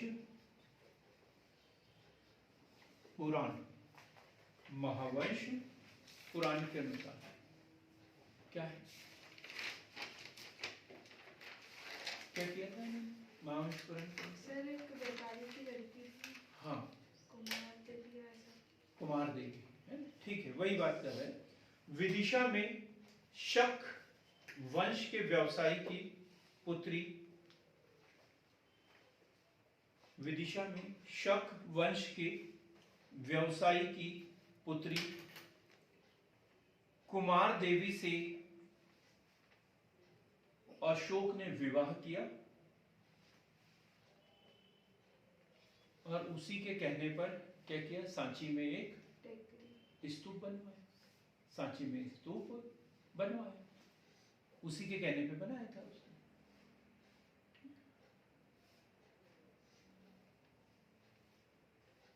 अब मौर्य वंश के बाद कौन सा वंश आएगा? गुप्त वंश। उस समय देखें मध्य प्रदेश में गुप्त वंश 2020 के पीएससी में इससे संबंधित एक क्वेश्चन भी पूछा था, हमने अलग अलग पढ़ी। गुप्त काल में सांची का नाम, सांची का नाम मध्य प्रदेश में भी पढ़ाया हमने। काकनाथ बाट, काकनाथ बाट, काकनाथ बाट, काकनाथ बाट। यहां पर जो है काकनाथ बाट में मौर्यकालीन संघ भेद अभिलेख है। यहां पर संघ भेद अभिलेख, ये क्वेश्चन पूछा गया है। संघभेद अभिलेख, संघभेद अभिलेख कहां पर है? सांची में है, लेकिन मौर्यकालीन है। संघभेद अभिलेख काय के लिए था ये संघभेद अभिलेख? भेद यानी क्या होता है? टूटना। वे राजाज्ञा जो है उसका पालन होना चाहिए, और यदि किसी ने इसका उल्लंघन किया तो उनको सजा मिलेगी, उसे सजा मिलेगी। इसके लिए उन्होंने संघभेद अभिलेख, किसका था? सम्राट अशोक का, मौर्य वंश का शासक सम्राट अशोक, जिसे अशोक महान कहते हैं, उसका। किस पर्वत पे है सांची? श्री पर्वत पर। इसे वैदिस गिरी भी कहते हैं, वैदिस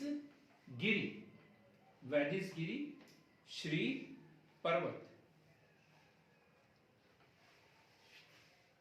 किसने खोज की थी इसकी? अभी कुछ दिन पहले ही पढ़ा था, टेलर। 1818 में भोपाल रियासत के ब्रिटिश, 1818 में भोपाल रियासत के British political agent general Taylor ने इसे सबसे पहले देखा था। जनरल टेलर ने इसे सबसे पहले देखा था। सर्वे किसने किया था इसका? सांची का, काकनाथ बाट का, वैदिसगिरी पर्वत का, श्री पर्वत का। किसने किया सबसे पहले सर्वे? देखा तो टेलर ने। सर्वे 1853 में किया था। किसने? कनिंघम। सर्वे किसने किया सबसे पहले? कनिंघम द्वारा यहाँ 1853 में सर्वे किया गया। अब देखो 1818 में क्या हुई? इसकी खोज हुई थी, सांची की खोज कब हुई? 1818। अब इसके 200 वर्ष के पूरे होने पर 2017 में क्या किया? 200 के नोट पर सांची का स्तूप, 200 के नोट पर सांची का स्तूप है ना। 200 वर्ष पूरे हुए, 200 का नोट, और क्या बनाया? सांची का स्तूप। इससे पहले 200 का नोट होता था क्या? नहीं, पहले 200 का नोट नहीं होता था। कुछ बात समझ में आई? किसने? प्रधानमंत्री नरेंद्र मोदी जी के कार्यकाल में। ठीक, तो सांची के स्तूप की खोज को 200 वर्ष पूरे होने पर सरकार ने 200 के नोट पर इसके चित्र प्रकाशित किए। भगवान बुद्ध के प्रिय शिष्य सारिपुत्र और महामोदगयालन की अस्थियां यहाँ पर रखी हुई है। अब हम और अभिलेख देखते हैं जो मौर्य काल के हैं और मध्य प्रदेश में मिले, जो मौर्य काल के हैं मध्य प्रदेश में मिले हैं। तो कौन कौन से मिले हैं? जैसे रूपनाथ अभिलेख, ये याद रखना है हमको, रूपनाथ अभिलेख। इसे हम थोड़ा सा भी थोड़ी देरी से पढ़ेंगे, गुप्त काल को। अभी मौर्य काल ही पढ़ रहे पूरा। तो रूपनाथ अभिलेख कहां पर है? अमरदीप, जबलपुर। रूपनाथ अभिलेख जबलपुर। ये छोटा सा क्वेश्चन आता है, मध्य प्रदेश में स्थित मौर्यकालीन अभिलेख लिखिए। और हमें तो कौशाम्बी और इलाहाबाद ये अभिलेख याद आते हैं, दिल्ली टोपरा और क्या क्या, और ये हमें याद ही नहीं आते। तो रूपनाथ अभिलेख कहां पर? जबलपुर। गुर्जरा दतिया में, गुर्जरा दतिया में। देखो तब हमें ऐसा लगेगा कि हमें कुछ याद आता है जब कोई भी विषय पढ़े और हमारे क्वेश्चन रिपीट होने लगता है, तब हमें धीरे धीरे एहसास होगा कि हमने कुछ पढ़ा है। यदि पहली बार पढ़ रहे हैं तब तक तो समझो कि हमने कुछ पढ़ा ही नहीं। तो जैसे ये रिपीट हो रहे हैं, मध्य वो पहले अलग पढ़ा, दोबारा अलग, इतिहास में अलग, 3-4 बार आ गया अलग अलग, तो हमें ऐसा लगता है ना कि नहीं यार हमें तो कुछ आता है। तो रूपनाथ अभिलेख जबलपुर, गुर्जरा अभिलेख दतिया, पानगुराड़िया अभिलेख, पानगुराड़िया अभिलेख, पानगुराड़िया अभिलेख, पानगुराड़िया अभिलेख। अग्रवाल मुस्कान आप बताइए, पानगुराड़िया अभिलेख।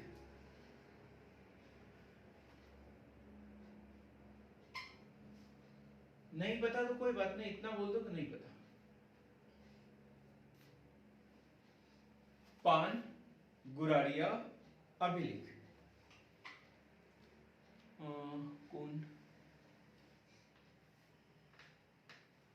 रेखा आप बताइए,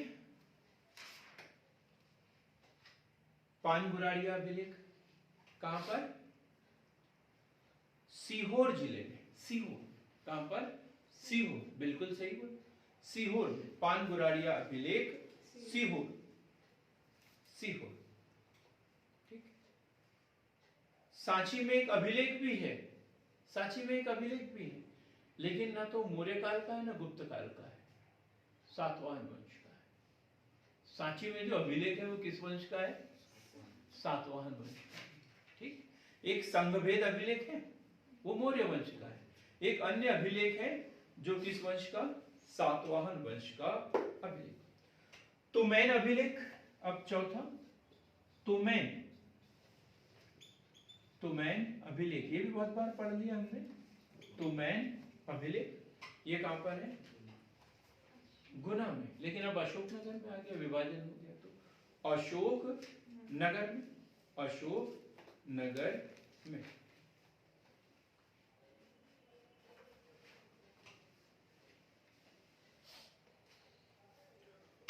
उज्जैन का महास्तूप, उज्जैन का बौद्ध महास्तूप, उज्जैन का बौद्ध महास्तूप कहां पर है? वैश्य टेकरी, कानीपुरम में। उज्जैन का बौद्ध महास्तूप, वैश्य टेकरी, कानीपुरम। यदि बौद्ध महास्तूप बोल दिया जाए तो भी हम सीधे सांची दौड़ेंगे या सारनाथ चल जाएंगे, लेकिन उज्जैन नहीं जाएंगे। होगा ना ऐसा? गलती हो जाती है। तो उज्जैन का बौद्ध महास्तूप कहां पर? वैश्य टेकरी, कानीपुरम। कसरावत का स्तूप, कसरावत कहां पर है? खरगोन जिले में। बहुत घूमे हुआ आप उधर, है ना? जब भी खरगोन महेश्वर इधर का कोई क्वेश्चन पूछा है तो जवाब आपने ही दिया है। रिश्तेदार है क्या आपके उधर? Yes sir. अच्छा, तो कसरावत का स्तूप खरगोन जिले में कहां पर है? इतबरडी नामक टीले पर। इतबरडी नामक टीले का उत्खनन किया गया और 11 स्तूप वहां पर मिले हैं।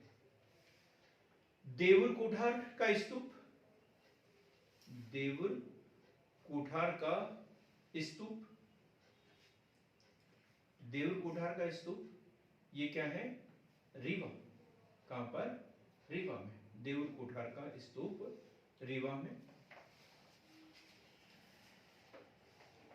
उदयगिरी का शिलालेख, ये गुप्त काल का है, लेकिन हम चूंकि यहाँ पे अभिलेख पढ़ रहे हैं तो इसलिए हम कुछ अलग से भी लिखवा लेते हैं। अभी तक जितने भी पढ़े वो सब के सब मौर्य काल के थे, मौर्य काल के थे अभी तक जितने भी पढ़े। अब हम वो पढ़ रहे हैं जो अन्य साम्राज्य के समय के भी अभिलेख हैं। 2-4 अभिलेख हम पढ़ लेंगे। तो एरन का अभिलेख कौन से वंश का है? गुप्तकालीन, भानुगुप्त के समय का, अभी थोड़ी देर पहले पढ़ा था हमने। एरन अभिलेख गुप्तकालीन, भानुगुप्त के समय का। उदयगिरी का शिलालेख किससे संबंधित है? ये कुमारगुप्त प्रथम के समय का। उदयगिरी का अभिलेख कुमारगुप्त प्रथम के समय का। ग्वालियर अभिलेख, ये क्वेश्चन तो इंपॉर्टेंट है। ग्वालियर अभिलेख, मिहिरकुल, किस वंश का शासक? मिहिरकुल, हूण शासक मिहिरकुल। एक रुद्रदामन पढ़ा था अपन ने, ये कौन से वंश का? शक। और मिहिरकुल हूण। तो ग्वालियर अभिलेख मिहिरकुल हुन शासक। मंदसौर, मंदसौर का नाम क्या था? दशपुर। मंदसौर या दशपुर अभिलेख ये किसका है? मालवा के शासक यशोधर्मन। यशोधर्मन, यशोधर्मन, यशोधर्मन।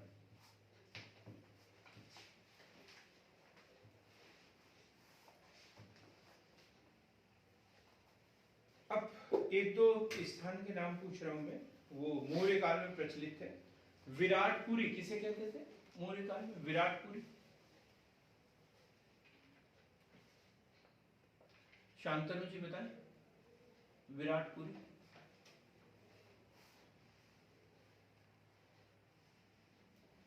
सोहागपुर। विराटपुर किसे कहते हैं? सोहागपुर। ठीक। उसी प्रकार भरभूत, भरभूत वाला क्षेत्र सतना, उज्जैन,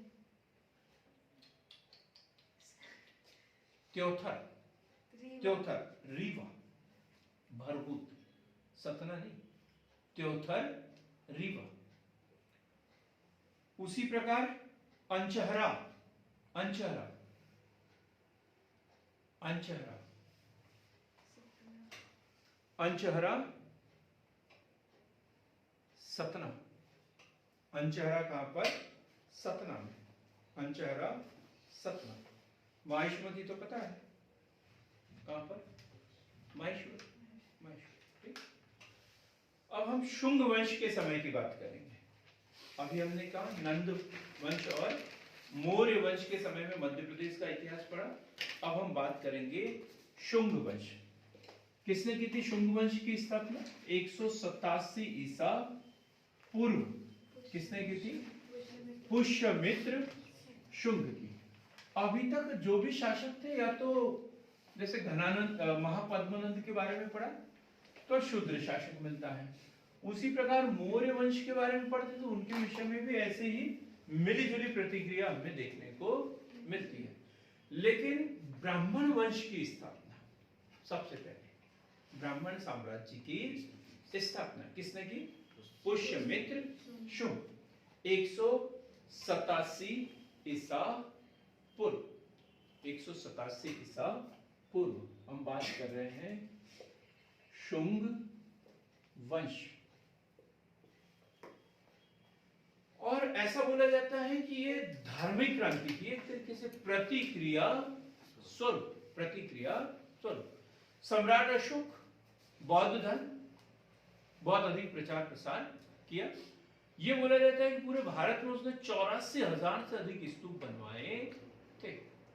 और प्रतिक्रिया स्वरूप जो है शुंग वंश का उदय हुआ। इन्होंने पुष्यमित्र शुंग के नेतृत्व में पूरे स्तूप जो है वो तोड़वा दिए गए, कई मंदिर बना दिया, कहीं कुछ बना दिया गया।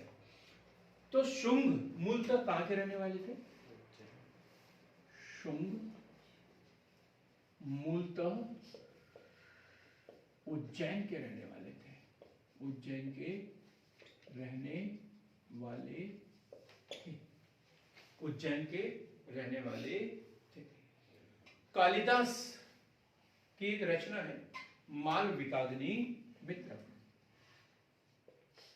कालिदास की रचना माल विकाग्नि मित्रम, यह अक्सर क्वेश्चन पूछा जाता है। काल माल विकाग्नि मित्रम के अनुसार युवराज अग्निमित्र, अग्निमित्र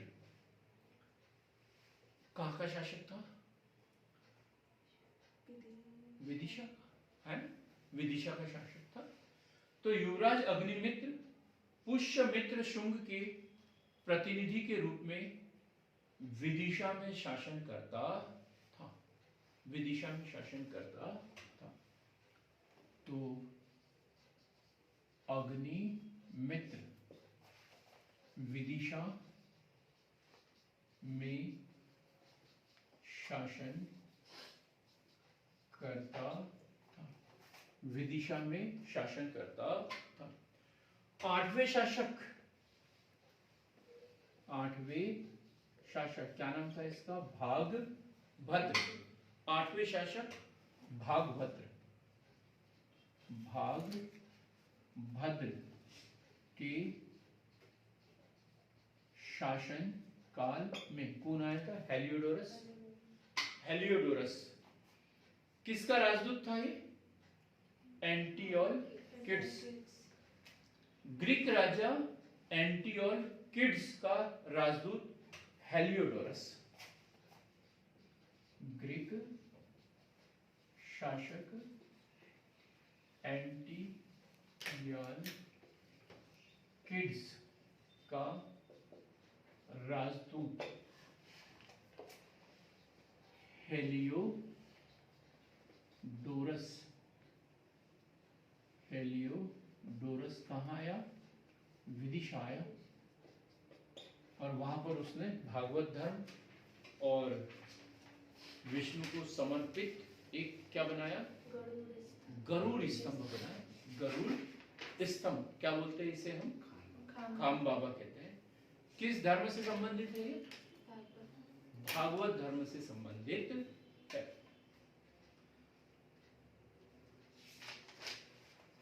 सतना से 14 किलोमीटर दूर, सतना से 14 किलोमीटर दूर उचेहरा के भरहूत बौद्ध स्तूप का पुनर्निर्माण करवाया। सांची का स्तूप किसने बनाया था?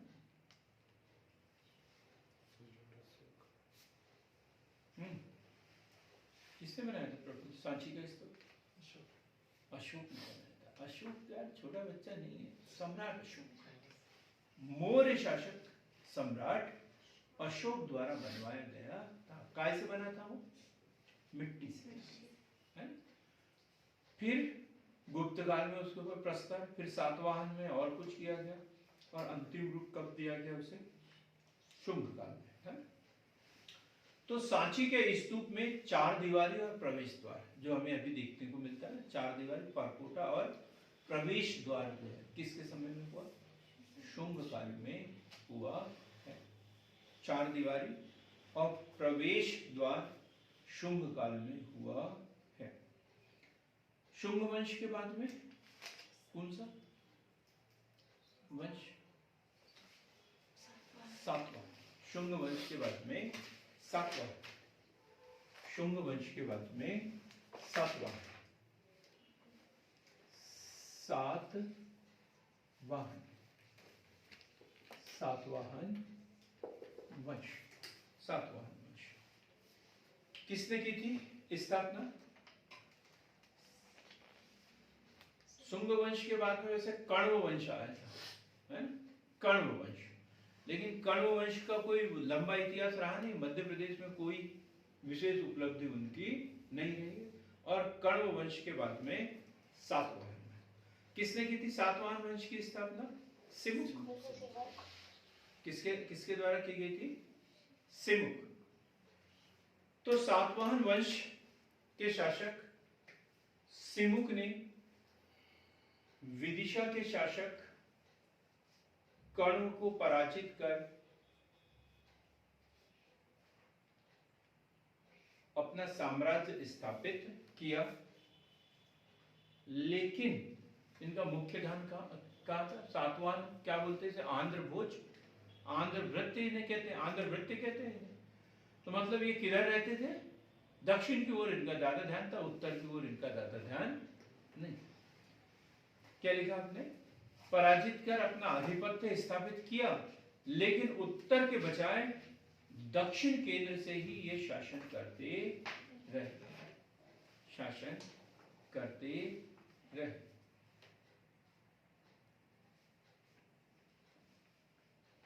अब एक नासिक अभिलेख है। नासिक अभिलेख।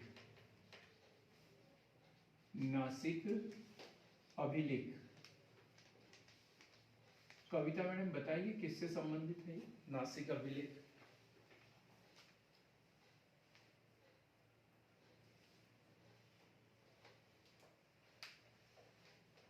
नासिक अभिलेख। नहीं, और कोई बताओ ऑनलाइन में से। नासिक अभिलेख, ये तो पूछा गया क्वेश्चन है एग्जाम में। गौतमी पुत्र शातकर्णी, ठीक है, गौतमी पुत्र शातकर्णी।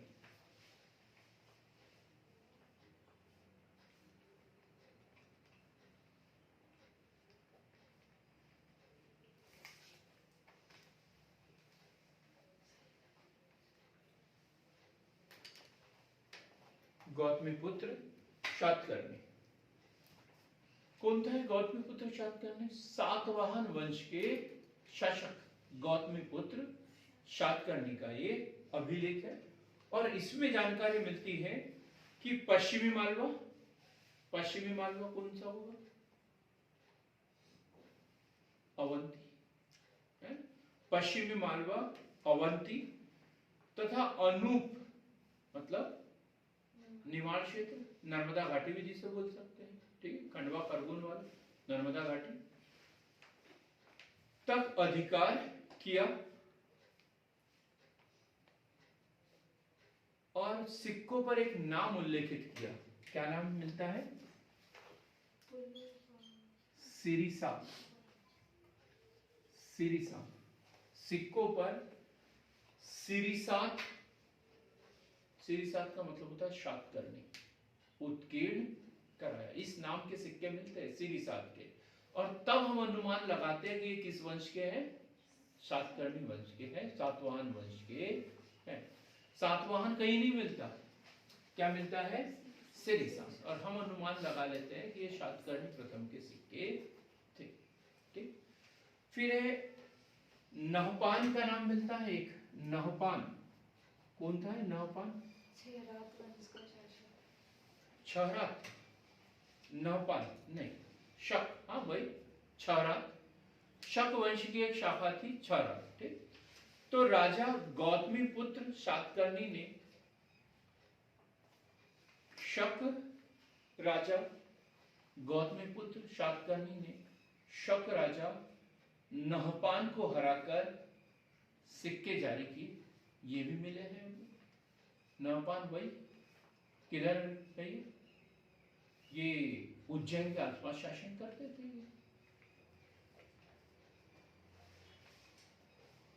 कहां कहां सिक्के मिले? तो त्रिपुरी, तेवर से, त्रिपुरी तेवर से सातवाहन वंश के शासकों द्वारा जारी किए गए।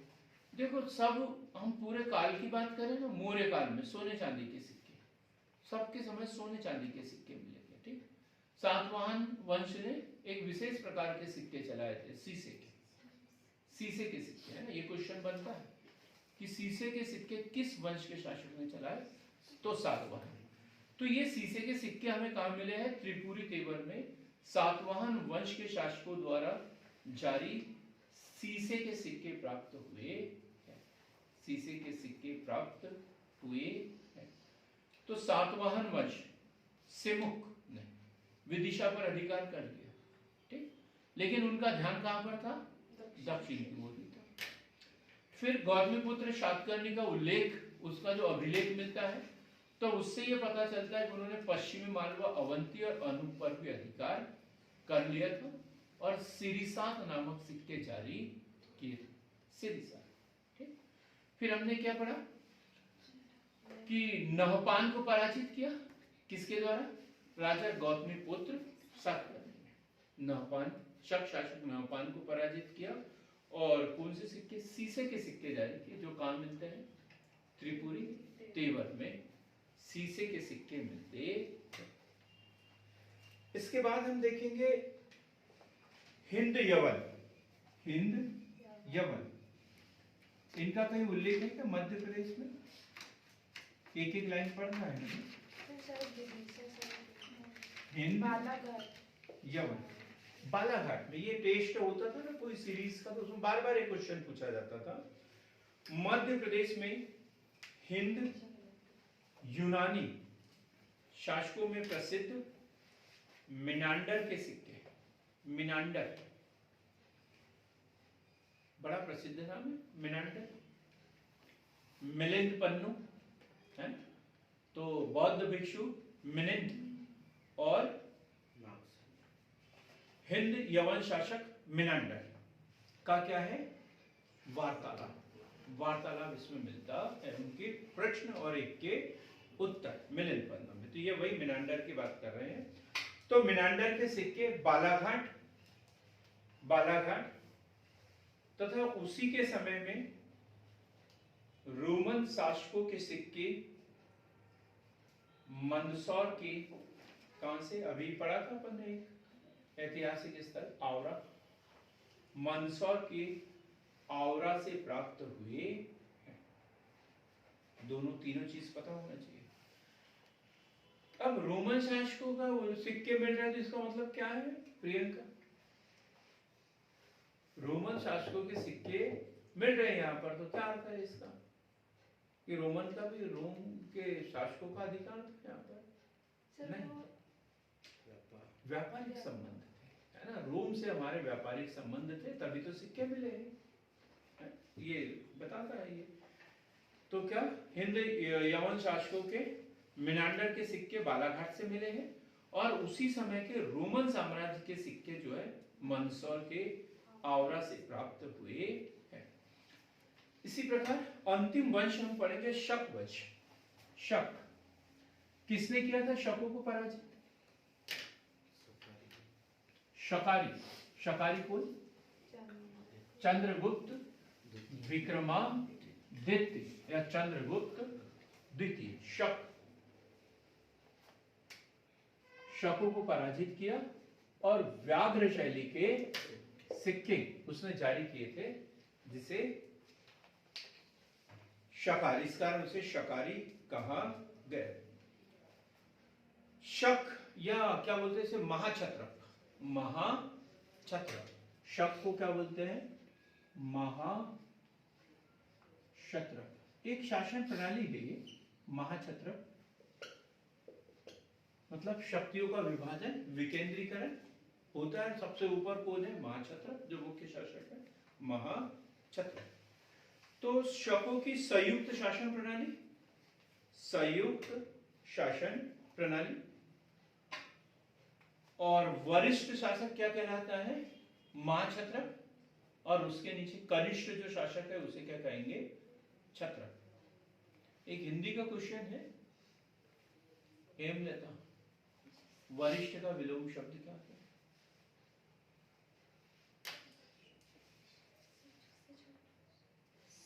कनिष्ठ। कनिष्ठ, अभी तो बताया मैंने। वरिष्ठ का विलोम शब्द क्या होता है? कनिष्ठ है? तो वरिष्ठ जो सबसे बड़ा शासक वो महाक्षत्रप, और उसके नीचे क्षत्रप। कनिष्ठ शासक कौन? छोटा शासक कौन? क्षत्रप। ठीक। पश्चिमी भारत, पश्चिमी भारत में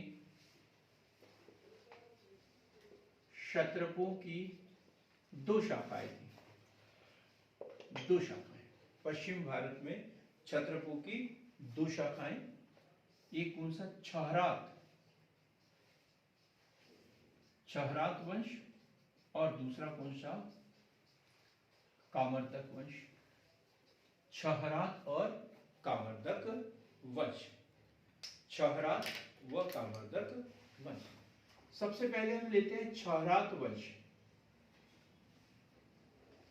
छहरात वंश, छहरात वंश। तो अब देखो, ये तो विदेशी प्रजाति थी, विदेशी प्रजाति थी। तो भारत में आए, कब से आए? धीरे धीरे आते रहे, उतना उल्लेख तो हमें पता नहीं। लेकिन प्रथम ज्ञात शासक के रूप में हमें किसी का नाम मिलता है, तो वो है भूमक। कौन सा है? भूमक। पहला ज्ञात शासक छहरात भूमक, और इसी के नाम से उसका वंश का नाम क्या पड़ गया? छहरात। नाम था उसका छहरात भूमक, तो इसलिए उसके वंश को ही क्या बोला गया?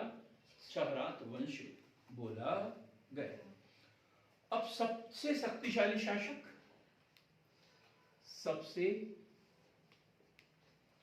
शक्तिशाली शासक अभी पढ़ा अपन ने, नौपाल। क्या पढ़ा था? नौपाल। इतना सा क्वेश्चन आता है, नौपाल कौन था? शक शासक। किस वंश, किस शाखा का? छहरात शाखा का था। और छत्रपो जो छहरात वंश की है, छत्रपो की कौन सी? पश्चिमी शाखा, पश्चिमी शाखा। तो पश्चिमी शाखा में नौपाल, इसने क्या किया? सातवाहन नरेश, सातवाहन नरेश गौतमी पुत्र शातकर्णी का समकालीन। सातवाहन नरेश गौतमी पुत्र शातकर्णी का समकालीन। अब नासिक अभिलेख अभी पढ़ा था अपन ने। नासिक अभिलेख किससे संबंधित है? हजारे मैडम ने अभी अच्छे से बताया था, गौतमी पुत्र शातकर्णी से संबंधित। हम और अच्छे से लिखेंगे, सातवाहन नरेश गौतमी पुत्र शातकर्णी से संबंधित। क्या जानकारी मिलती है इससे? कि इसने शक शासक नहपान को पराजित किया था। अब कंप्लीट हो गया ना उत्तर, नासिक अभिलेख। अब नासिक अभिलेख कंप्लीट हो गया हमारा, यदि ये एग्जाम में आया तो। क्या? सातवाहन नरेश गौतमी पुत्र शातकर्णी से संबंधित इस अभिलेख से जानकारी मिलती है कि उसने शक शासक नहपान को पराजित किया था। फिर एक दूसरी शाखा कौन सी? कामर्दक। कामर्दक। और इस वंश का शासक था चष्टन। चष्टन। अब नहपान को पराजित कर दिया तो आंध्र भोज का अधिकार हो गया, सातवाहन वंश का हो गया। लेकिन दूसरी शाखा कौन सी? कामर्दक वंश, और इसका प्रमुख चष्टन। क्षहरात वंश का पहला शासक भूमक, क्षहरात भूमक, और कामर्दक वंश का कौन? चष्टन। नाम याद रखना है बराबर, कामर्दक वंश का चष्टन। और चष्टन के बाद उसका पुत्र, चष्टन के बाद कौन? रुद्र दामन प्रथम। कौन सा अभिलेख पढ़ा अपन ने इसका? गिरनार अभिलेख। रुद्र दामन का गिरनार अभिलेख, यही पढ़ा। जूनागढ़ एक ही है, जूनागढ़ को ही गिरनार बोलते हैं, ठीक। जूनागढ़ अभिलेख है, गिरनार अभिलेख रुद्र दामन का। और किस वंश का है ये? पश्चिमी क्षत्रपों की कामर्दक वंश का शासक, शक क्षत्र, शक वंश का शासक। क्या किया था इन्होंने? उज्जैन को अपनी राजधानी बनाया, उज्जैन को अपनी राजधानी बनाया, और नहपान से जीते हुए प्रदेश, मतलब किसने जीते थे? सातवाहन वंश ने जो उससे प्रदेश जीते थे, पूरे के पूरे वापस प्राप्त कर लिए। ये उल्लेख काय में मिलता है? गिरनार अभिलेख में, जूनागढ़ अभिलेख में। भाई उसने गौतमी पुत्र शातकर्णी जीता तो उसने नासिक अभिलेख बताया, और उसमें बताया कि मैंने पराजित किया था और मैंने प्राप्त कर लिया। ये नहीं बताया कि मैं हार गया था और मेरे से उसने छीन भी लिए थे। तो रुद्र दामन ने ये पूरा उल्लेख कर दिया।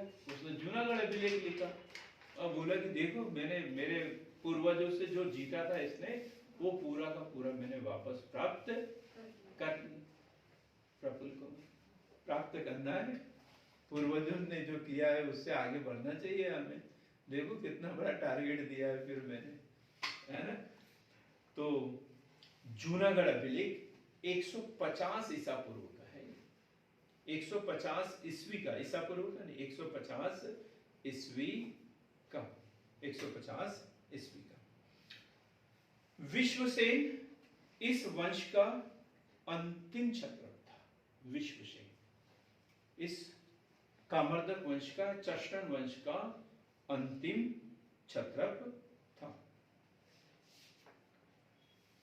महाक्षत्रप रुद्र सिंह का शिलालेख, महाक्षत्रप रुद्र सिंह का शिलालेख, महाक्षत्रप रुद्र सिंह का शिलालेख खेतखेड़ी शाजापुर में मिलता है। खेतखेड़ी शाजापुर में मिलता है। खेतखेड़ी शाजापुर में मिलता है। तो इस तरीके से हमने पाषाण काल से लेकर शक वंश तक मध्य प्रदेश का इतिहास और उससे संबंधित महत्वपूर्ण घटनाएं हमने पढ़ी। अगला जो वीडियो होगा उसमें हम कुषाण वंश, नाग वंश, बोधि वंश, मध्य वंश, वाकाटक वंश, आभीर वंश, औलिकर वंश, हूण, इन सब के विषय में क्रमबद्ध जानकारी प्राप्त करेंगे। तो सार्थक पहल के साथ जुड़ने के लिए आप लोगों का बहुत बहुत धन्यवाद।